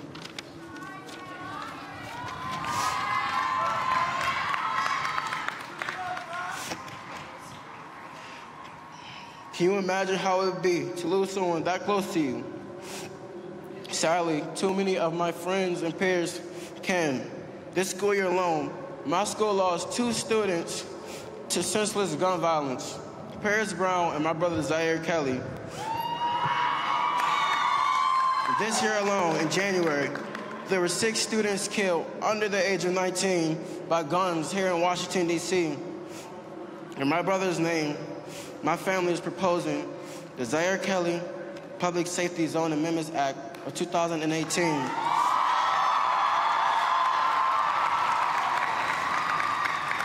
This act aims to create safe passage zones for students to and from schools and other activities by expanding the definition of a student.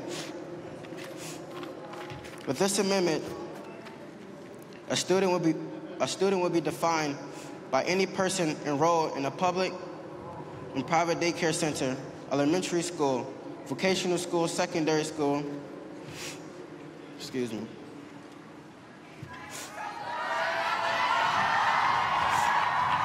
a college, junior college, or university. It expands gun-free zones to include recreation centers. This amendment means that every student in Washington, D.C. will carry the protection of my brother's name, ensuring safety as they travel to and from school in our city. My name is Zion Kelly, and just like all of you, I have had enough.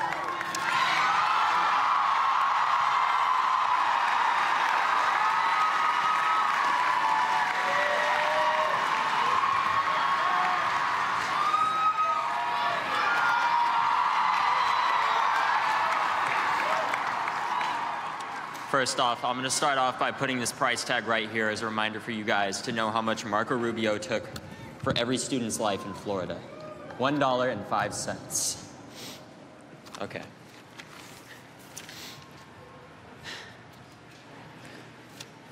The cold grasp of corruption shackles the District of Columbia. The winter is over. Change is here. The sun shines on a new day, and the day is ours.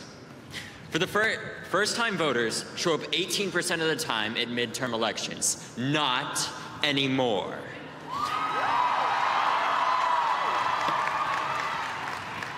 Now, who here is going to vote in the 2018 election? If you listen real close, you can hear the people in power shaking. They have gotten used to being protective of their position, chewing the safety of inaction. Inaction is no longer safe, and to that we say, no more. 96 people die every day from guns in our country, yet most representatives have no public stance on guns. And to that, we say, no more. We are going to make this the voting issue. We're going to take this to every election, to every state and every city.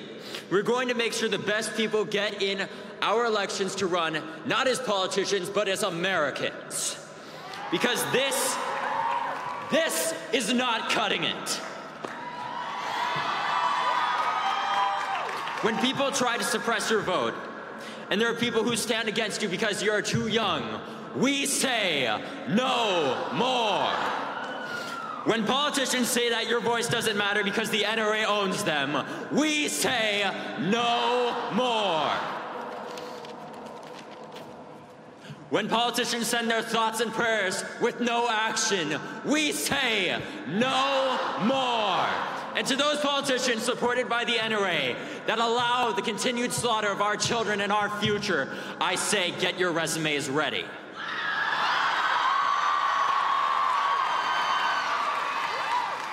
Today is the beginning of spring, and tomorrow is the beginning of democracy. Now is the time to come together, not as Democrats, not as Republicans, but as Americans. Americans of the same flesh and blood that care about one thing and one thing only, and that's the future of this country and the children that are going to lead it. Now, they will try to separate us in demographics. They will try to separate us by religion, race, congressional district, and class. They will fail. We will come together. We will get rid of these public servants that only serve the gun lobby. And we will save lives. You are those heroes.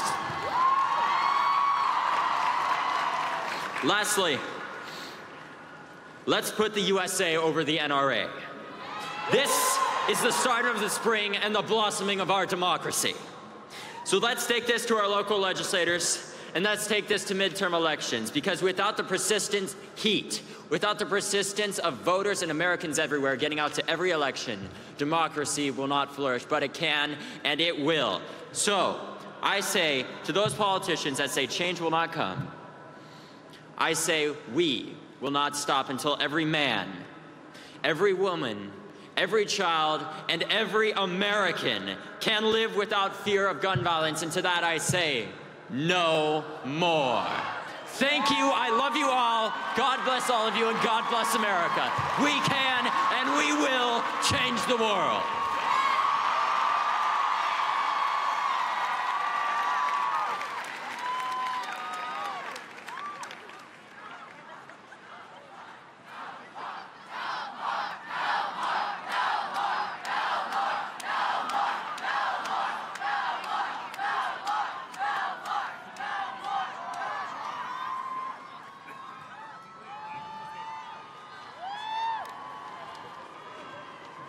Hi.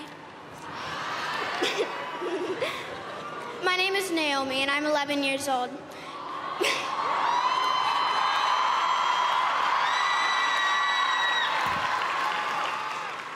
Me and my friend Carter led a walkout at our elementary school on the 14th.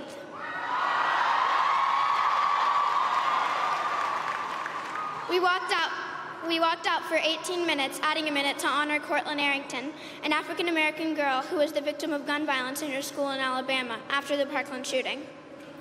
I am here today to represent Cortland Arrington. I am here today to represent Hadia Pendleton. I am here today to represent Tiana Thompson, who at just 16 was shot dead in her home here in Washington, D.C. I am here today to acknowledge and represent the African-American girls whose stories don't make the front page of every national newspaper.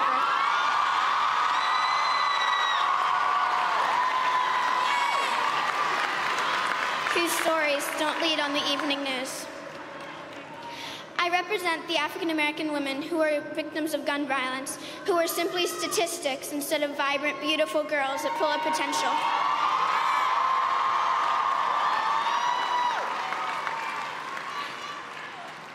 It is my privilege to be here today.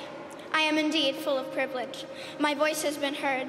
I am here to acknowledge their stories, to say they matter, to say their names, because I can, and I was asked to be.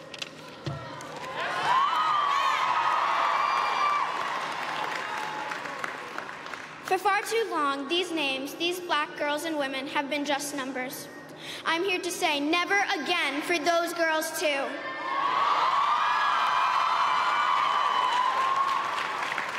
I am here to say that everyone should value those girls too. People have said that I am too young to have these thoughts on my own.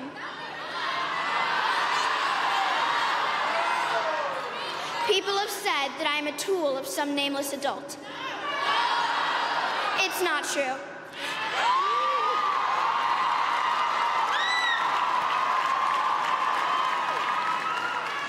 My friends and I might still be 11, and we might still be in elementary school, but we know life isn't equal for everyone, and we know what is right and wrong.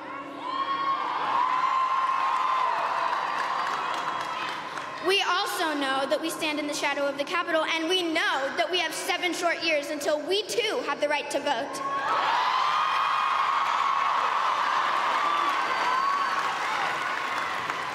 So I am here today to honor the words of Toni Morrison.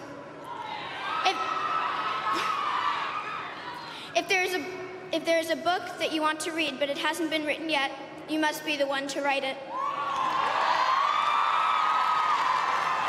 I urge everyone here and everyone who hears my voice to join me in telling the stories that aren't told. To honor the girls, the women of color who were murdered at disproportionate rates in this nation. I urge each of you to help me write the narrative for this world and understand so that these girls and women are never forgotten. Thank you.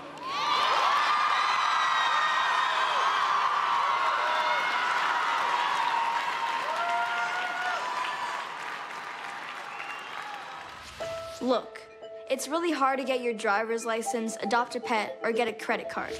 But if you're 18 and you want to go out and buy an AR-15 in too many states, that's no problem. Go to a gun show in about 32 states, and you can have one in about 1 hour. We can't even buy a beer until we're 21. That makes no sense. These semi-automatic weapons were designed for war, not to hunt or shoot clays. They aren't cool toys. They're designed to kill people. 11 mass shootings were committed by men 21 and under. Many used handguns with huge rounds of ammo, and 2 used an AR-15. By raising the buying age to 21, we might have saved those lives.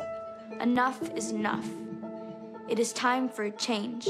Never again.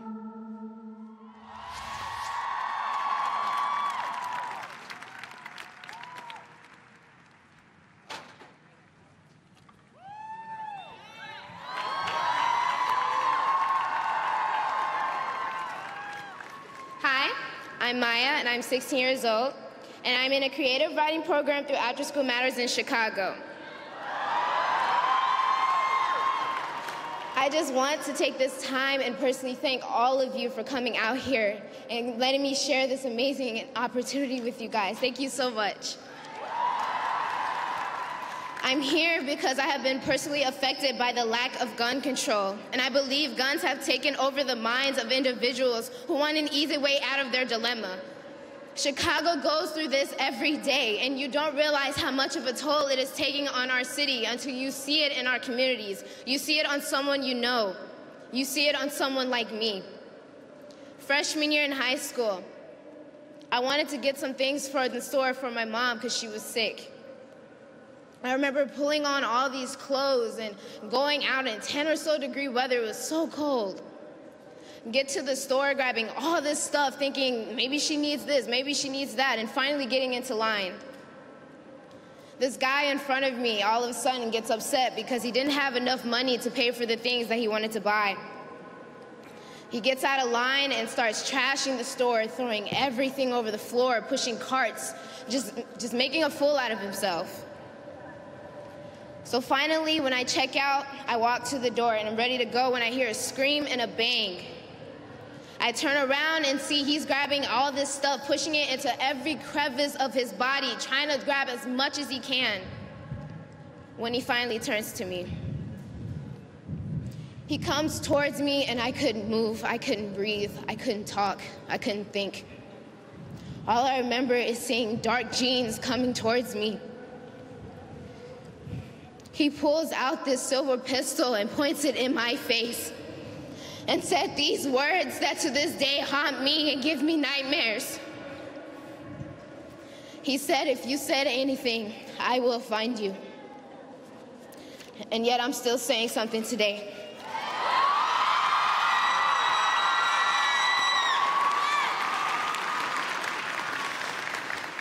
Guns have long scared our children, corrupted our adults, and publicly silenced our government. Guns have become the voice of America, and the government is becoming more negligent by this predicament by the day. Join me in sharing my pain and my anger. Help us by screaming to the government that we are tired of crying for help to a group of people that have turned their backs on us, despite their reassurance of making our country safer. Help us by screaming as loud as you can that we're tired of being forced under the rug. We're tired of seeing the faces of victims exposed on screens who was stolen from us too fast to even understand what and why it happened. Help us by sharing our stories to those who turned a blind eye and became deaf to our pleas for control. Help us by honoring those who will never have a chance to contribute the turn of our nation. Help us by vociferating the voices of those who are too oppressed to even speak for themselves. Together, we can make sure that what happened to me, the students in Parkland, and to the individuals who stand here now does not repeat itself to other people. We deserve safer schools, safer classrooms, safer streets, and a safer place for us to learn and survive.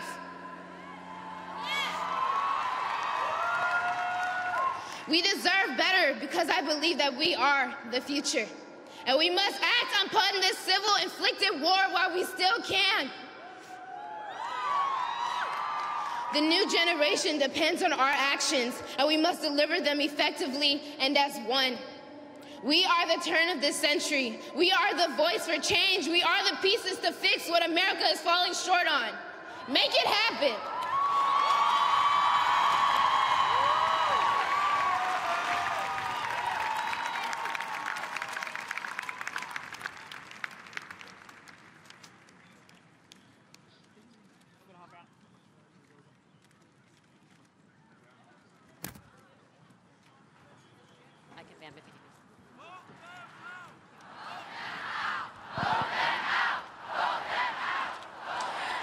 We've obviously heard from students, not just from Parkland, from the high school where the shooting took place last month, but we're hearing from students from around the country, including from right here in Washington, D.C., who've been impacted by gun violence. And that's one of the intents of the organizers, is to mix it up, to be inclusive and make sure that Americans know it's not just the students of Parkland.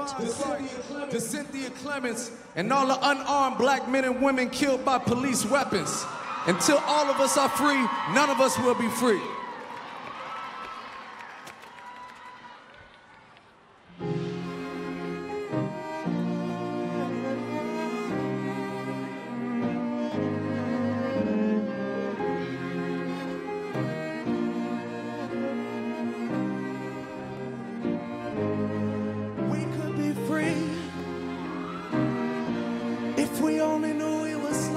To the pains of each other. One thing I believe I could learn, to see my enemy as my brother. We could be free, truly, and love could wash away all the sorrow. I'm not afraid to bleed if it means we make a better today, not tomorrow. One day I dream of telling my mama, you ain't gotta work no more. Same for my father, born in Ghana, down on that dirt road floor. Far as he came, I can't complain. Pain is so subjective, spend so much time counting issues. I forget to count my blessings. Watch my cousins back at home, getting water out of well, while I watch my brothers stacking stone, whipping water by the scale, trying to get a meal. On the other side, they ain't got a meal. We don't recognize we in heaven, so we think it's hell. It's been getting kinda hard for me to tell. Sometimes I wake up and I look up in the sky, asking why I'm alive when so many brothers die. But my pride won't let me give up, Lord, as hard as I try. In those times I try to remember that we could be free. Yeah. If we only knew we were slaves to the pains of each other. One thing I believe, if I could learn to see my enemy as my brother, we could be free, truly, and love could wash away all the sorrow. I'm not afraid to bleed if it means we make a better today, not tomorrow. I don't want to wait for the afterlife. I don't want to vigil by candlelight. I don't want to be the new sacrifice. I don't want to turn into a poltergeist, be a ghost at night full of broken dreams. Mama crying at an open casket, cold as ice. Suit 3 pieces, all dressed up for Sunday masses. Pastors say put faith in God, but faith alone can't make things right. Politicians send thoughts and prayers, but thoughts and prayers can't save our lives. Parkland or Baton Rouge, police shootings in the schools. Why? I feel like Jada Kiss every time I watch the news. What the fuck I got to lose? So I'm down to bleed if it means things improve. Fools saying all lives matter, but these kids' lives they refuse to include. Blocked from the polls, locked in the hood where the cops keep flowing and blood keeps flowing and Congress keeps on doing nothing. Sometimes I wake up and I look up in the sky, asking why I survived all the days that I could have died. Who am I in my place to contemplate suicide? In those times I try to remember we could be free, truly, if we know we were slaves to the pains of each other. One thing I believe, if I could learn to see my enemy as my brother, we could be free, we could be free, and love could wash away all the sorrow. I'm not afraid to bleed, I'm not afraid to bleed, if it makes a better today, not tomorrow.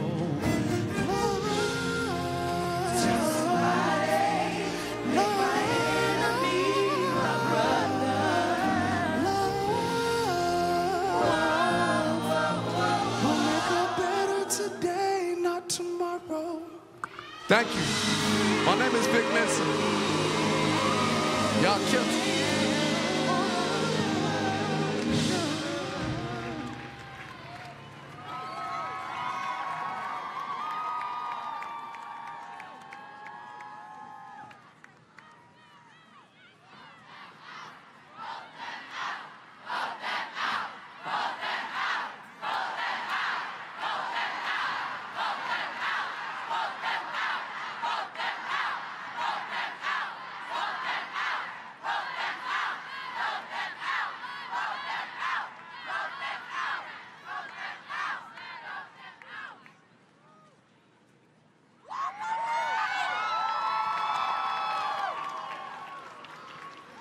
Good afternoon.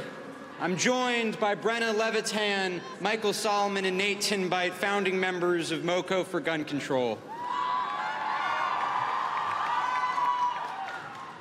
My name is Matt Post. I'm a 12th grader and the student member of the board for Montgomery County, Maryland.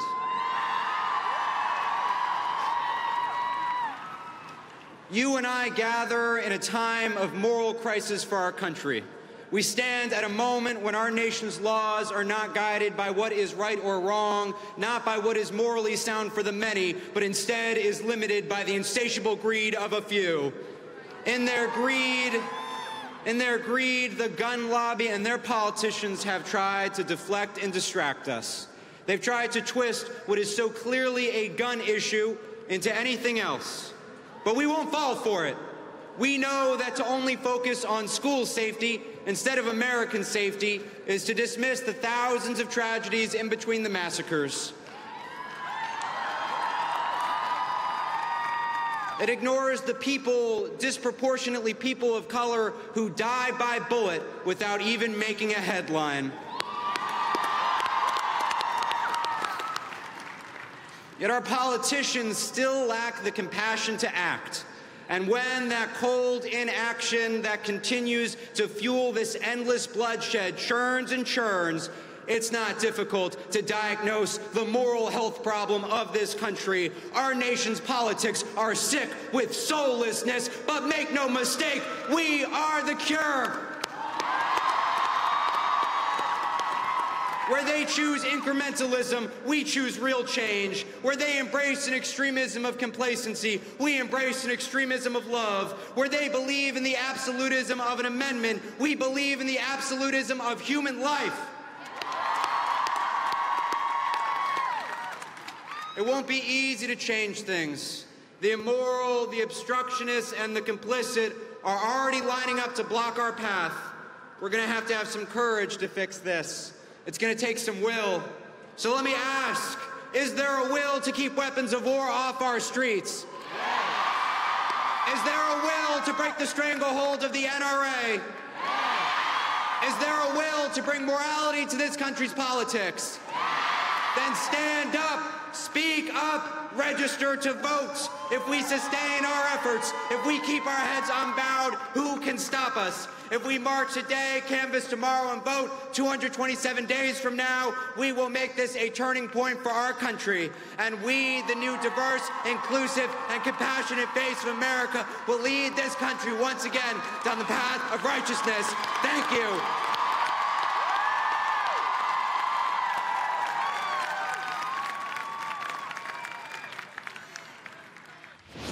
In the days following the shooting, many students expressed their frustration about one group, the NRA. Dana Lesh is the national spokesperson for the NRA. She is here with us.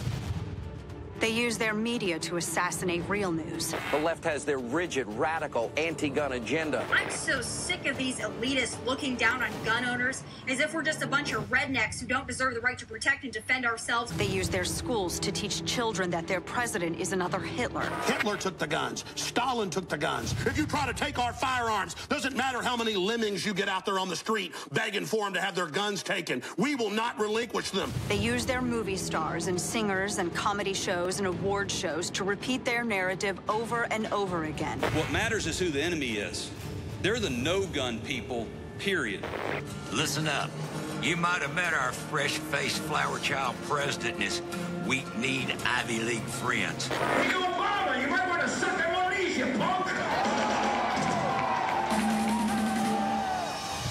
The only truly free people who have ever walked this earth have been armed people. They use their ex-president to endorse the resistance, all to make them march, make them protest, make them scream racism and sexism and xenophobia and homophobia, to smash windows, burn cars, shut down interstates and airports, bully and terrorize the law-abiding. We see what it's like to be French, German, or Belgian, where innocent people cower in fear as evil closes in, doomed to defend their families with rolling pins and broom handles. The only way we stop this, the only way we save our country and our freedom, is to fight this violence of lies with the clenched fist of truth. From my cold, dead hands.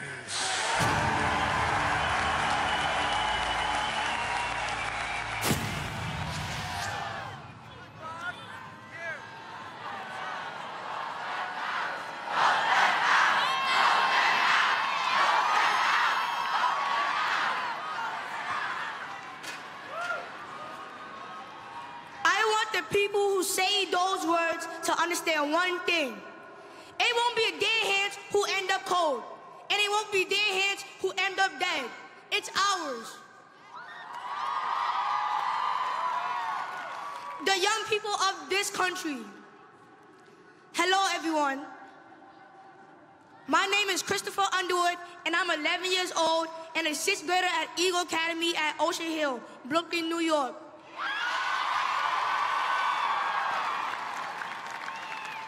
I am also a junior ambassador for Moms Demand Action for Gun Sense in America. On June 27, 2012, my 14-year-old brother, Akil Christopher, was shot while walking home from a high school graduation party at his friend's house. My brother survived for 14 days and died on his 15th birthday, July 10, 2012. At that time, I was only 5 years old. Senseless gun violence took away my childhood, and nothing in my life was ever the same because I no longer have my best friend. Losing my brother gave me the courage to be a voice for my generation.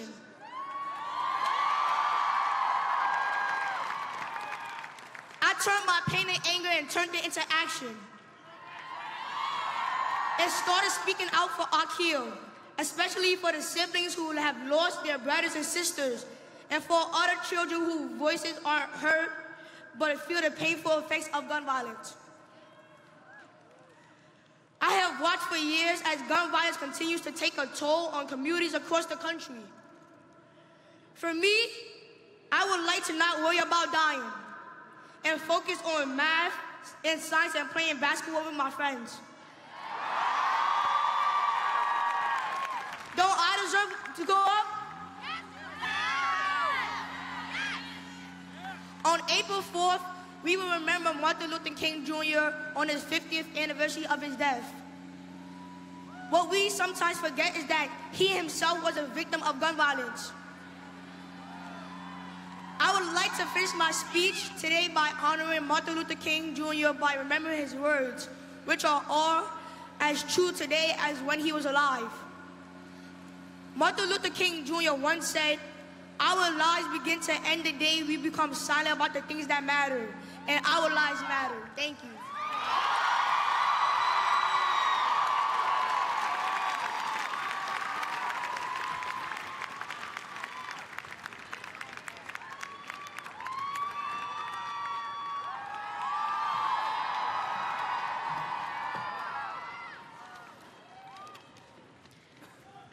My name is Jacqueline Corin, and I am proud to say that Parkland is my home. Parkland is the heart of this movement. But just as a heart needs blood to pump, my hometown needs the alliance of other communities to properly spread this message. We openly recognize that we are privileged individuals and would not have received as much attention if we weren't for the affluence of our city. Because of that, however, we share the stage today and forever with those who have always stared down the barrel of a gun.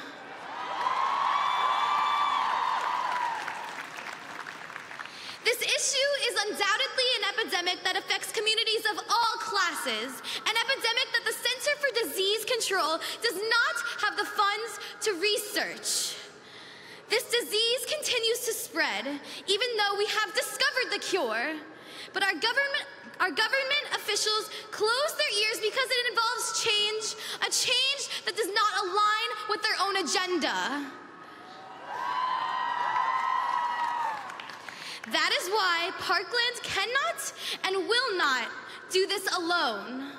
There is strength in numbers, and we need each and every one of you to keep screaming at your own congressman. Don't be scared just because they have senator in front of their name.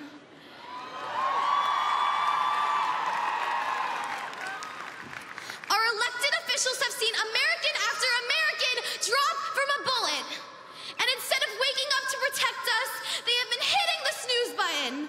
But we're here to shake them awake. Each congressman has a local office in their district, so pay them a visit or organize a town hall. They'll be home for the next 2 weeks for congressional recess. Have them hear you out because they work for us. And if they still won't meet with you, remind them that you invited their opponent, because we all know they'll show up then. We cannot keep America great if we cannot keep America safe. And 96 deaths by firearm every day is not what I would call great. Our First Amendment right is our weapon of war in this, a weapon that should be on our streets, a weapon that cannot kill but can heal. Love will always outweigh the hate, as the universe is on the side of justice. So I need each and every one of you, no matter your age, to continue to fight alongside us, because hearts cannot pump without blood, and I don't want your community to join the ghastly inner circle that mine is now a part of. In the end, we are all fighting for our lives. But we are a great generation, and we'll be the ones to make America safe. Thank you.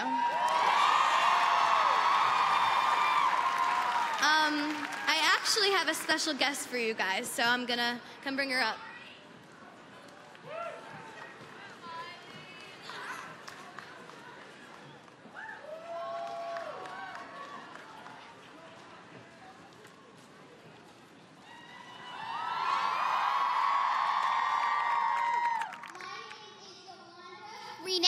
King, granddaughter of Martin Luther King and Coretta Scott King.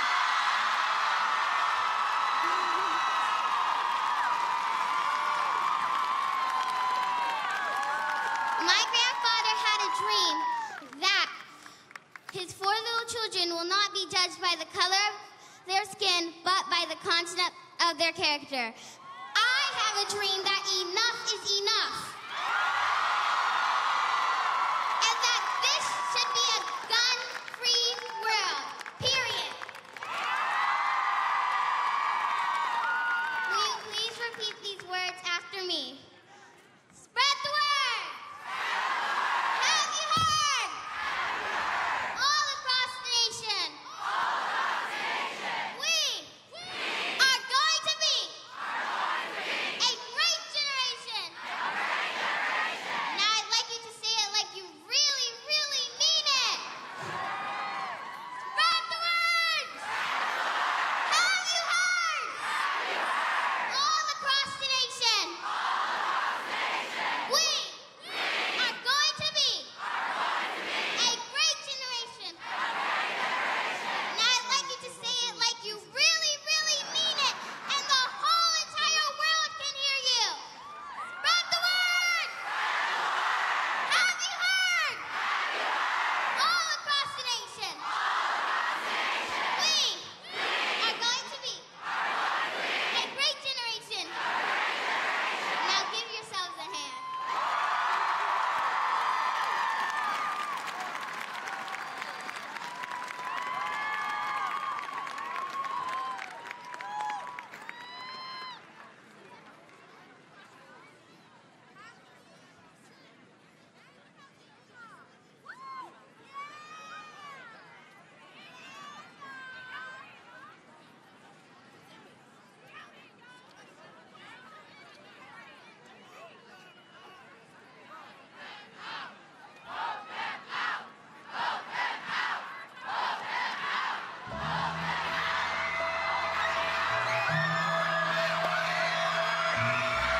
I can almost see it, that dream I'm dreaming of. There's a voice inside my head saying we'll never reach it. Every step I'm taking and every move I make feels lost with no direction. My faith is shaking, but I gotta keep trying. I gotta keep my head high, 'cause there's always gonna be another mountain. Always gonna wanna make it move. Always gonna be an uphill battle, and sometimes you're gonna have to lose. It ain't about how fast I get there. It ain't about always waiting on the other side. It's the climb. Sing along, everybody. The struggles I'm facing, you know the words. The chances I'm taking, they sometimes might knock me down, but no, I'm not breaking, and I may not know it, but these are the moments that we're gonna remember most. Yeah, we just gotta keep going, and I got to be strong. We'll just keep pushing on. That's right, 'cause there's always gonna be another mountain. I'm always gonna wanna make it move. There's always gonna be an uphill battle, and sometimes you're gonna have to lose. It ain't about how fast I get there. It ain't about always waiting on the other side. It's a climb.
lucky to be in the presence of all of you wonderful people fighting for what is right.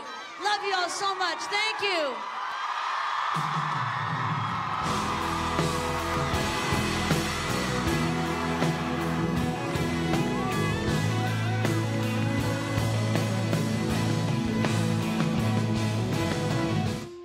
Since 2007, often the weapon of choice for mass shooters is the AR-15 and similar variants. In 2012, one was used to kill 12 people in a movie theater in Colorado, and 20 elementary school children and 6 teachers. In 2015, one took 14 lives in California. In 2017, one contributed to the deaths of 58 concertgoers in Las Vegas and 26 churchgoers in Texas, and last month, 14 students and 3 teachers in Florida. None of these deaths should have happened. From 1994 until 2004, we banned assault weapons like the AR-15. During that decade, there were 12 gun massacres with 89 deaths. In the 10 years after our leaders in Washington failed to extend it, the numbers climbed to 34 mass shootings with 302 lives lost. Assault weapons are an assault on our future. Nearly 70% of the country supports another ban. Let's get AR-15s and all assault weapons off the street. Enough is enough. It's time for a change. Never again.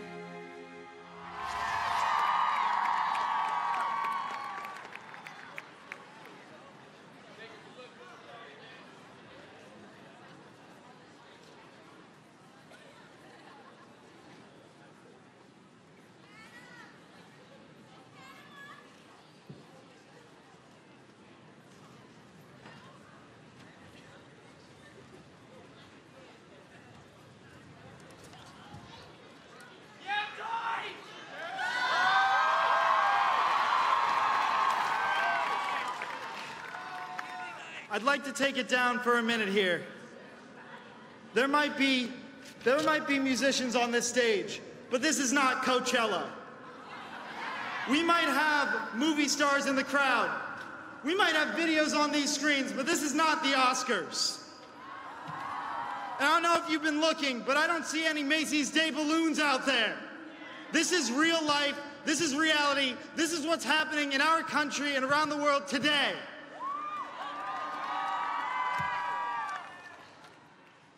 I'd like to make it real for a minute. February 14th is my sister's birthday. She had to spend that birthday huddled under a desk, holding Lauren Hogg, David's sister, her hand, hoping that she was going to make it home that day. She was premature. She didn't know if she was going to make it at the beginning of her life, and she didn't know she was going to make it home that day this year. She might have not stared down the shooter's eyes. She might have not even seen him or even known who he was. But he affected her life just as much as everybody else who's spoken on this stage today. And I know a lot of people are out there saying that we need to make America safe again. And I know that we can't. We cannot make America safe again until we arm our teachers. We need to arm our teachers. We need to arm them with pencils, pens, paper, and the money they need. They need that money to support their families and to support themselves before they can support the futures in those classrooms, to support the future that sits down at that desk waiting to learn. And we need to arm our students too. We need to arm them with the facts and the knowledge and the education they need to live in the real world, not just some fantasy, not just something painted out there by the public, by the media. We need them to be armed, and there's only one way to do that. This right here, this connects you to the whole of human information, the whole of human knowledge. It connects you with the click of a button. You can learn anything that I've learned, anything that we've all learned in our journey to this stage right here today. You can learn it just like that. Just go to a website, type it in, and it's there. I've been amazed by what I've seen. I'm amazed that I cannot see the end of this crowd here in D.C. today. I've been amazed by all of the walkouts that have been taking place over the past 5 weeks. And these walkouts have been criticized. They've been told that it is a disruption to the educational process. And I say to them, the real disruption to the educational process is staring down the barrel of a gun. It's the fact that you can be taking a calculus exam, and then when you're doing that, you have in the back of your head the thought that where's the shooter gonna enter? When's he gonna come in? Where can I hide? We're done hiding. We're done being afraid. We're done being full of fear because it is a waste of our time and it is not living out what our forefathers, what our founding fathers envisioned for this country. Life, liberty, the pursuit of happiness. And now I know we march today, but this isn't over. This is the beginning of the end, and from here, we fight. It is time to fight for our lives. And I say there's only one way to do that.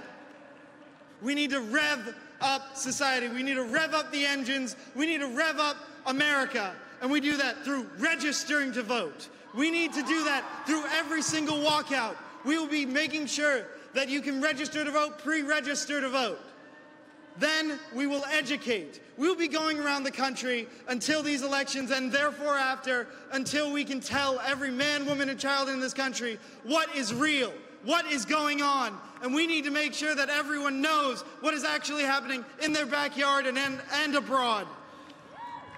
So we will register, we will educate, and then when it comes down to it, we will vote. They might preach NRA, they might preach GUN, but we're preaching REV. Register, educate, vote.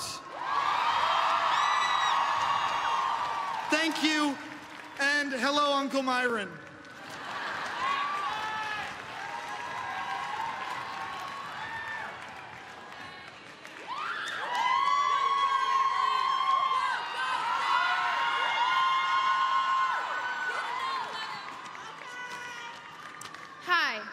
My name is Alea Eastman, and I am a Parkland survivor. I was in room 1214 studying Holocaust history when bullets started flying in, and I was the third classroom. Today, one of my fellow fallen eagles named Nicholas Doret, it would have been his 18th birthday today, and I dedicate my march to him. But I'm not only here to speak about school shootings. I'm here to speak for the urban communities that have been speaking out about this way before February 14, 2018. Their voices are just as important as ours, and they need to be heard. This is a very important subject, and it needs to change. Although it's been 38 days since the Parkland shooting, nothing has changed, and we need change now.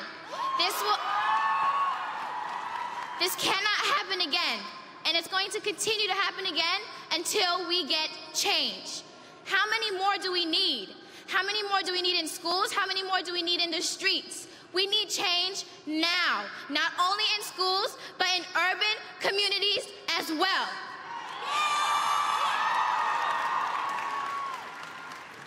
All of our lives are important, and all of our stories need to be heard, no matter what color you are, what school you go to, what neighborhood you live in. 15 years ago, I lost my Uncle Patrick to gun violence in Brooklyn, New York. My mother almost lost her daughter to the same gun violence in Parkland, Florida. This needs to change. We've been fighting for this way too long, and nothing has changed, and we need change now. Yes, I am a Parkland survivor and an MSD student, but before this, I was a regular black girl, and after this, I am still black and I am still regular, and I will fight for all of us.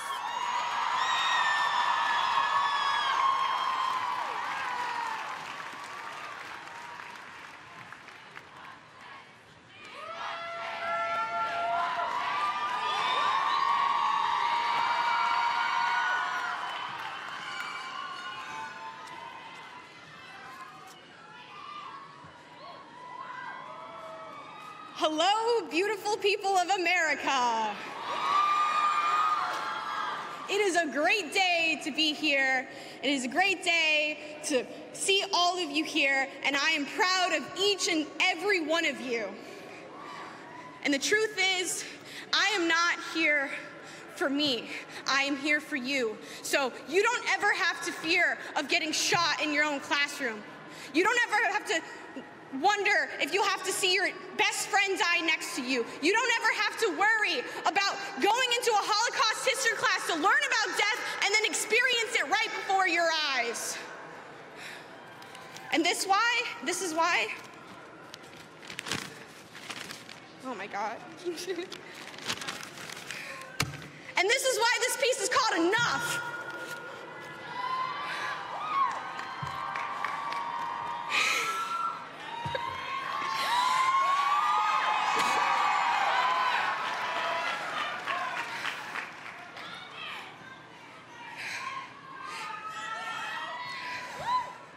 Never did I think I would be herded like cattle by a shower of bullets that left me scarred and rattled, forced to huddle among those who lost their last living breaths on a day that was designated for loves and laughs.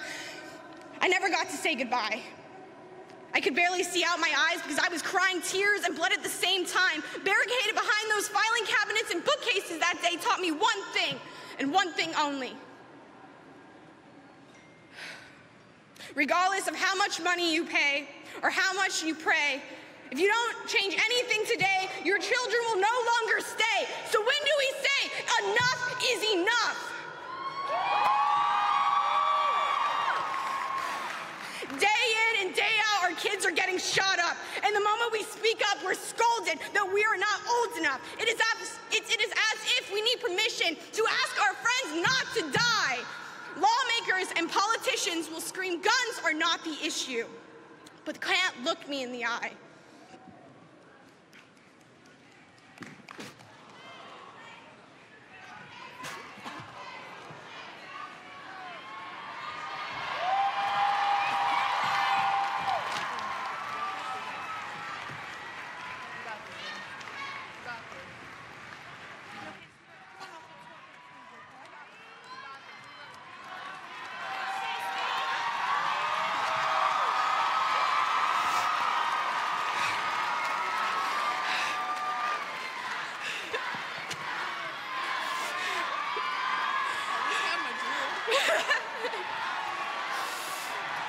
I just threw up on international television, and it feels great.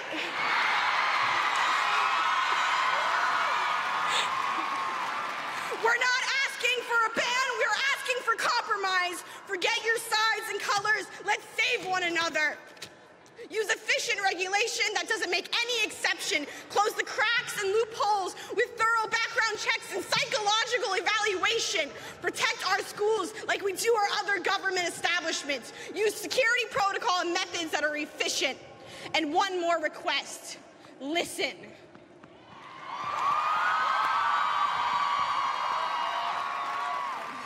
Our mission is simple, and our ambitions are unbeatable. Let's keep the guns out of the hands of the wrong people and keep them in the hands of the safe and reasonable. So either you can join us or be on the side of history who prioritize their guns over the lives of others.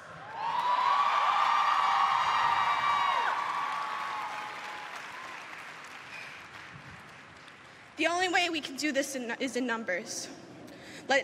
Let's have our lawmakers reflect our views and address our struggles. Let's stand.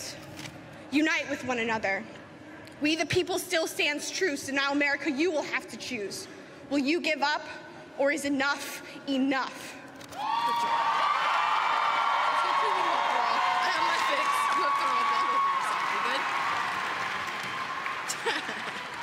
And I have one more request. Today is March 24th. March for Our Lives, but it is also the birthday of Nick Duarte, someone that I was senselessly murdered in front of me. Today is his birthday. I would like to sing together, Happy Birthday. 1, 2, 3. Happy birthday to you. Happy birthday.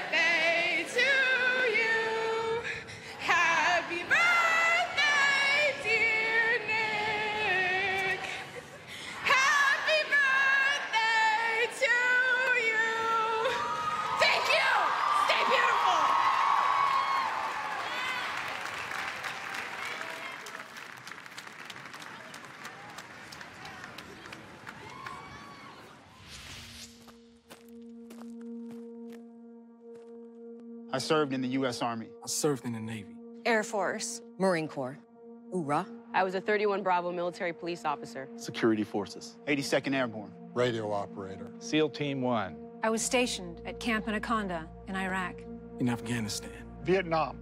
My service weapon was an M4 assault rifle. My service weapon was an M16. It's basically the same. You know what? It is the same. As the AR-15. Same weapon that's killed hundreds of people in the deadliest mass shootings in America. I know the power of this weapon firsthand. Firsthand. Firsthand. And there is no reason. No reason. No reason. Why anyone other than military and law enforcement should have an assault weapon like this.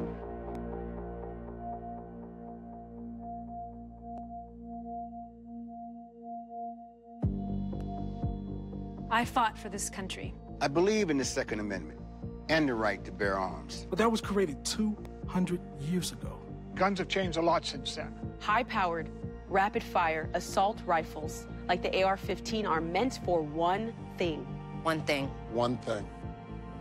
That's not something I want in my country. My name is Corporal Aiken. My name is Specialist LaHaye. Petty Officer, 2nd Class Day. Corporal Williams. Sergeant Yen. Airman Batesel. Staff Sergeant Houseman. Corporal Henderson. Staff Sergeant Stacy. Corporal De Jesus. Specialist Delta. Captain Vernier. Senior Airman Rice. Specialist Parker. Petty Officer Williams. My name is Sergeant Bell, and I support the ban on military-style assault rifles and safer gun laws in this country.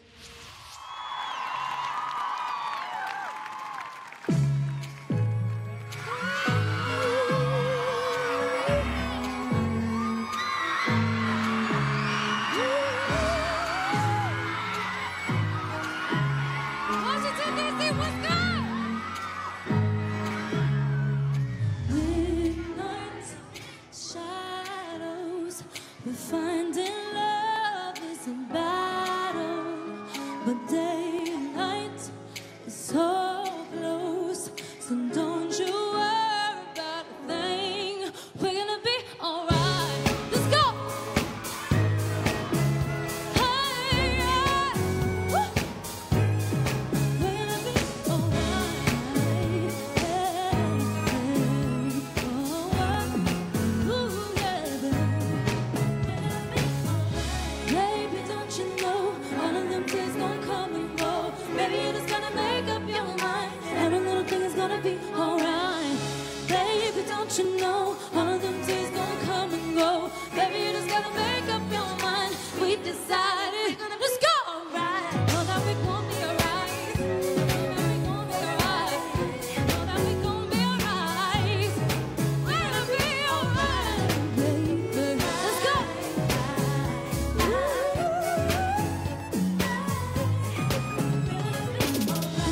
Slow motion can't seem to get where we're going, but the hard times are golden, 'cause they all lead to better days. Let's go, come on. Alright, know that we gon' be alright. Know that we gon' be alright. Know that we gon' be alright. We're gonna be alright, boy. We're gonna be alright. We're gonna be alright. We're gonna be alright.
Good afternoon, family.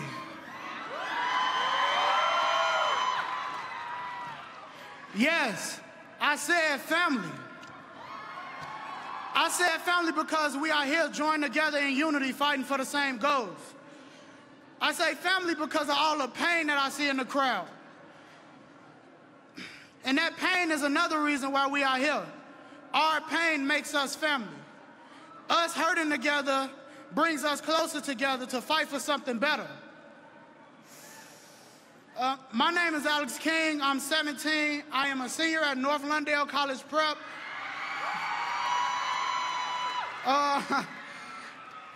As well as a peace warrior and a leader with Good Kids Mad City.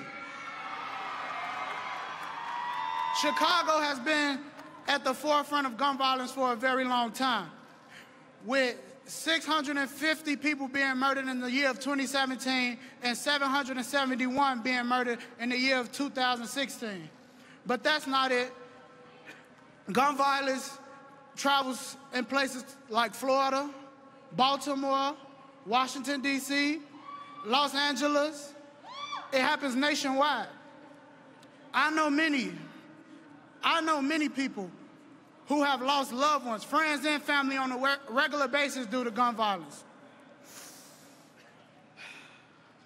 My nephew, Deshaun Moore,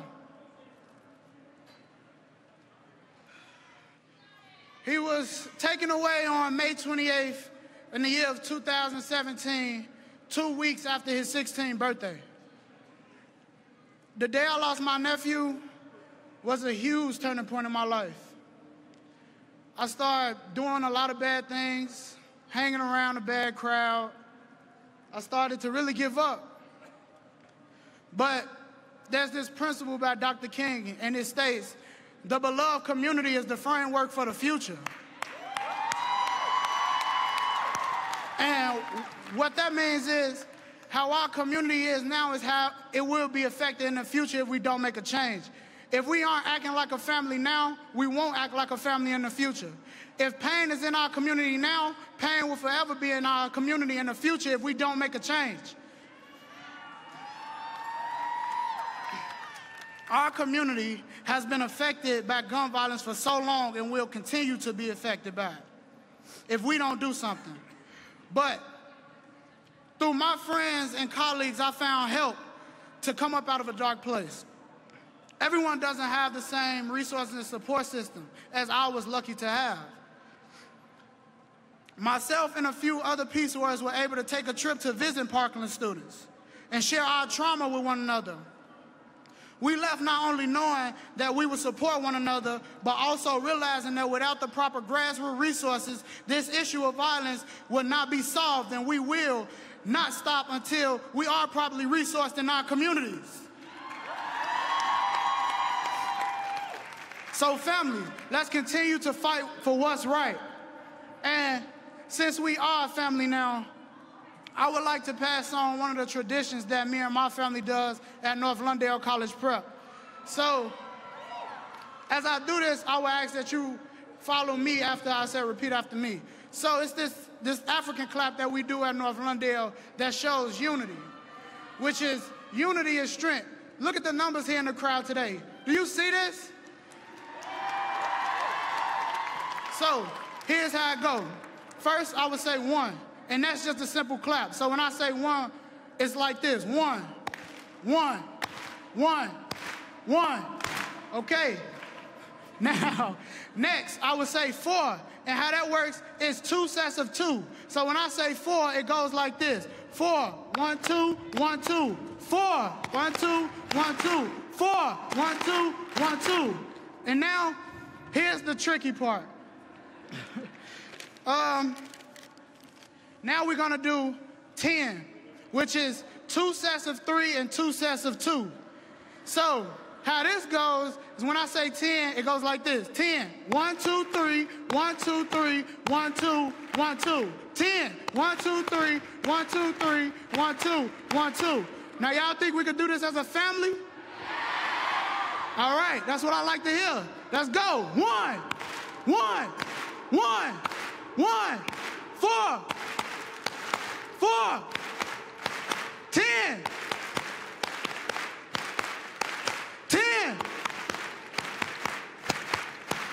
I love y'all.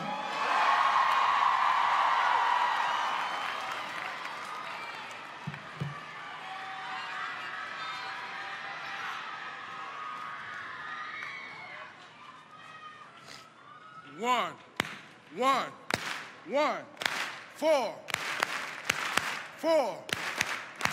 10.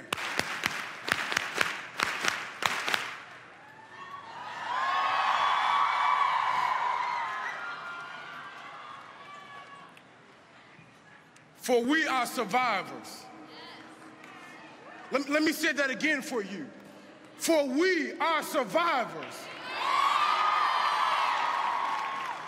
We are survivors of a cruel and silent nation. A nation where freedom, justice, equality, and purpose is not upheld. A nation where we do not live out the true meanings of our creed. When will we as a nation understand that nonviolence is the way of life for courageous people?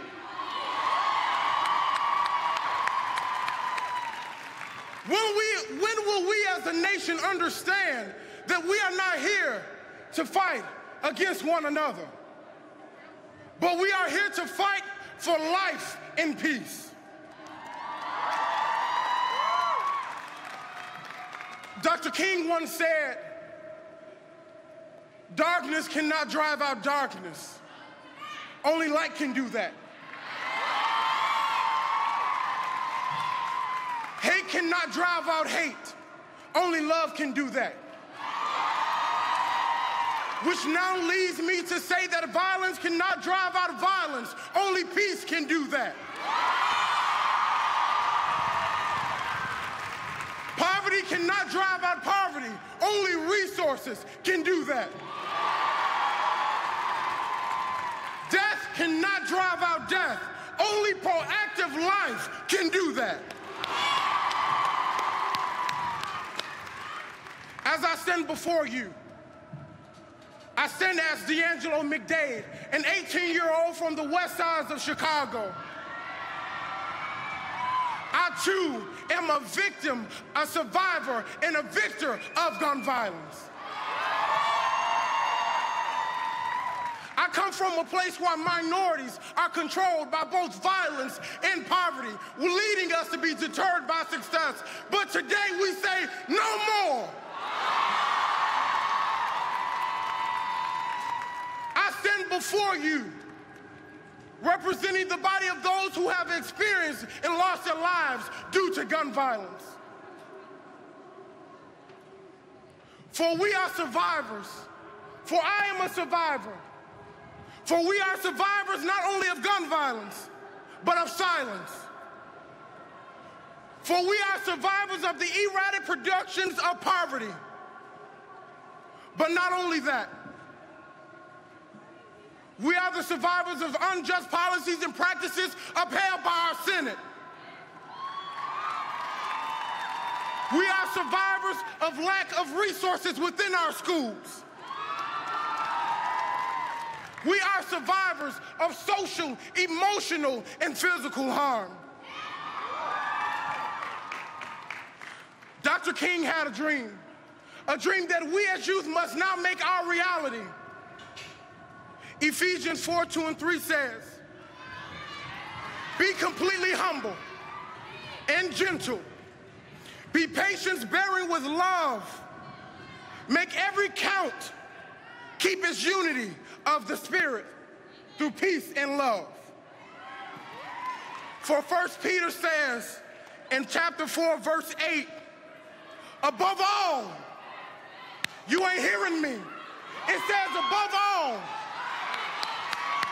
love each other deeply because love covers all wrongdoing.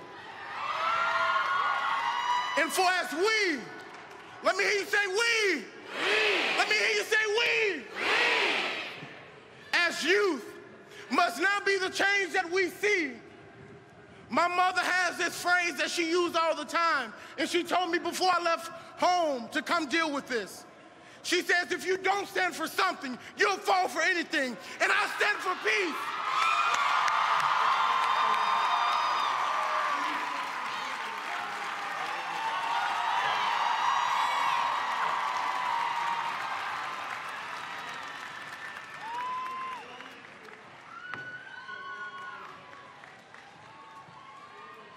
Hello, my name is Matthew Soto, and at the age of 15, I sat in my high school Spanish class while my sister Victoria Soto was being slaughtered in her first grade classroom in Newtown, Connecticut. On December 14th, Vicky went into school to make gingerbread houses with her first grade students before their holiday break. How many of you can remember doing that? The anticipation of having to wait all week to have to be on your best behavior, but that was cut short. They didn't get to make gingerbread houses because gunfire rang out in the hallway. Too many times has gunfire been ringing out in the hallways of schools across this country. Too many schools, too many churches, too many movie theaters, too many neighborhoods, too many homes. Enough is enough. We do not have to wait for others to make us safe. We need to do it ourselves. America, I am pleading with you to realize this is not okay. We do not have to live like this. To my fellow students, it is our time to stand up. Register to vote, bring power to the polls, and show those that say that our lives are not more important than a gun, that we are important, that we matter.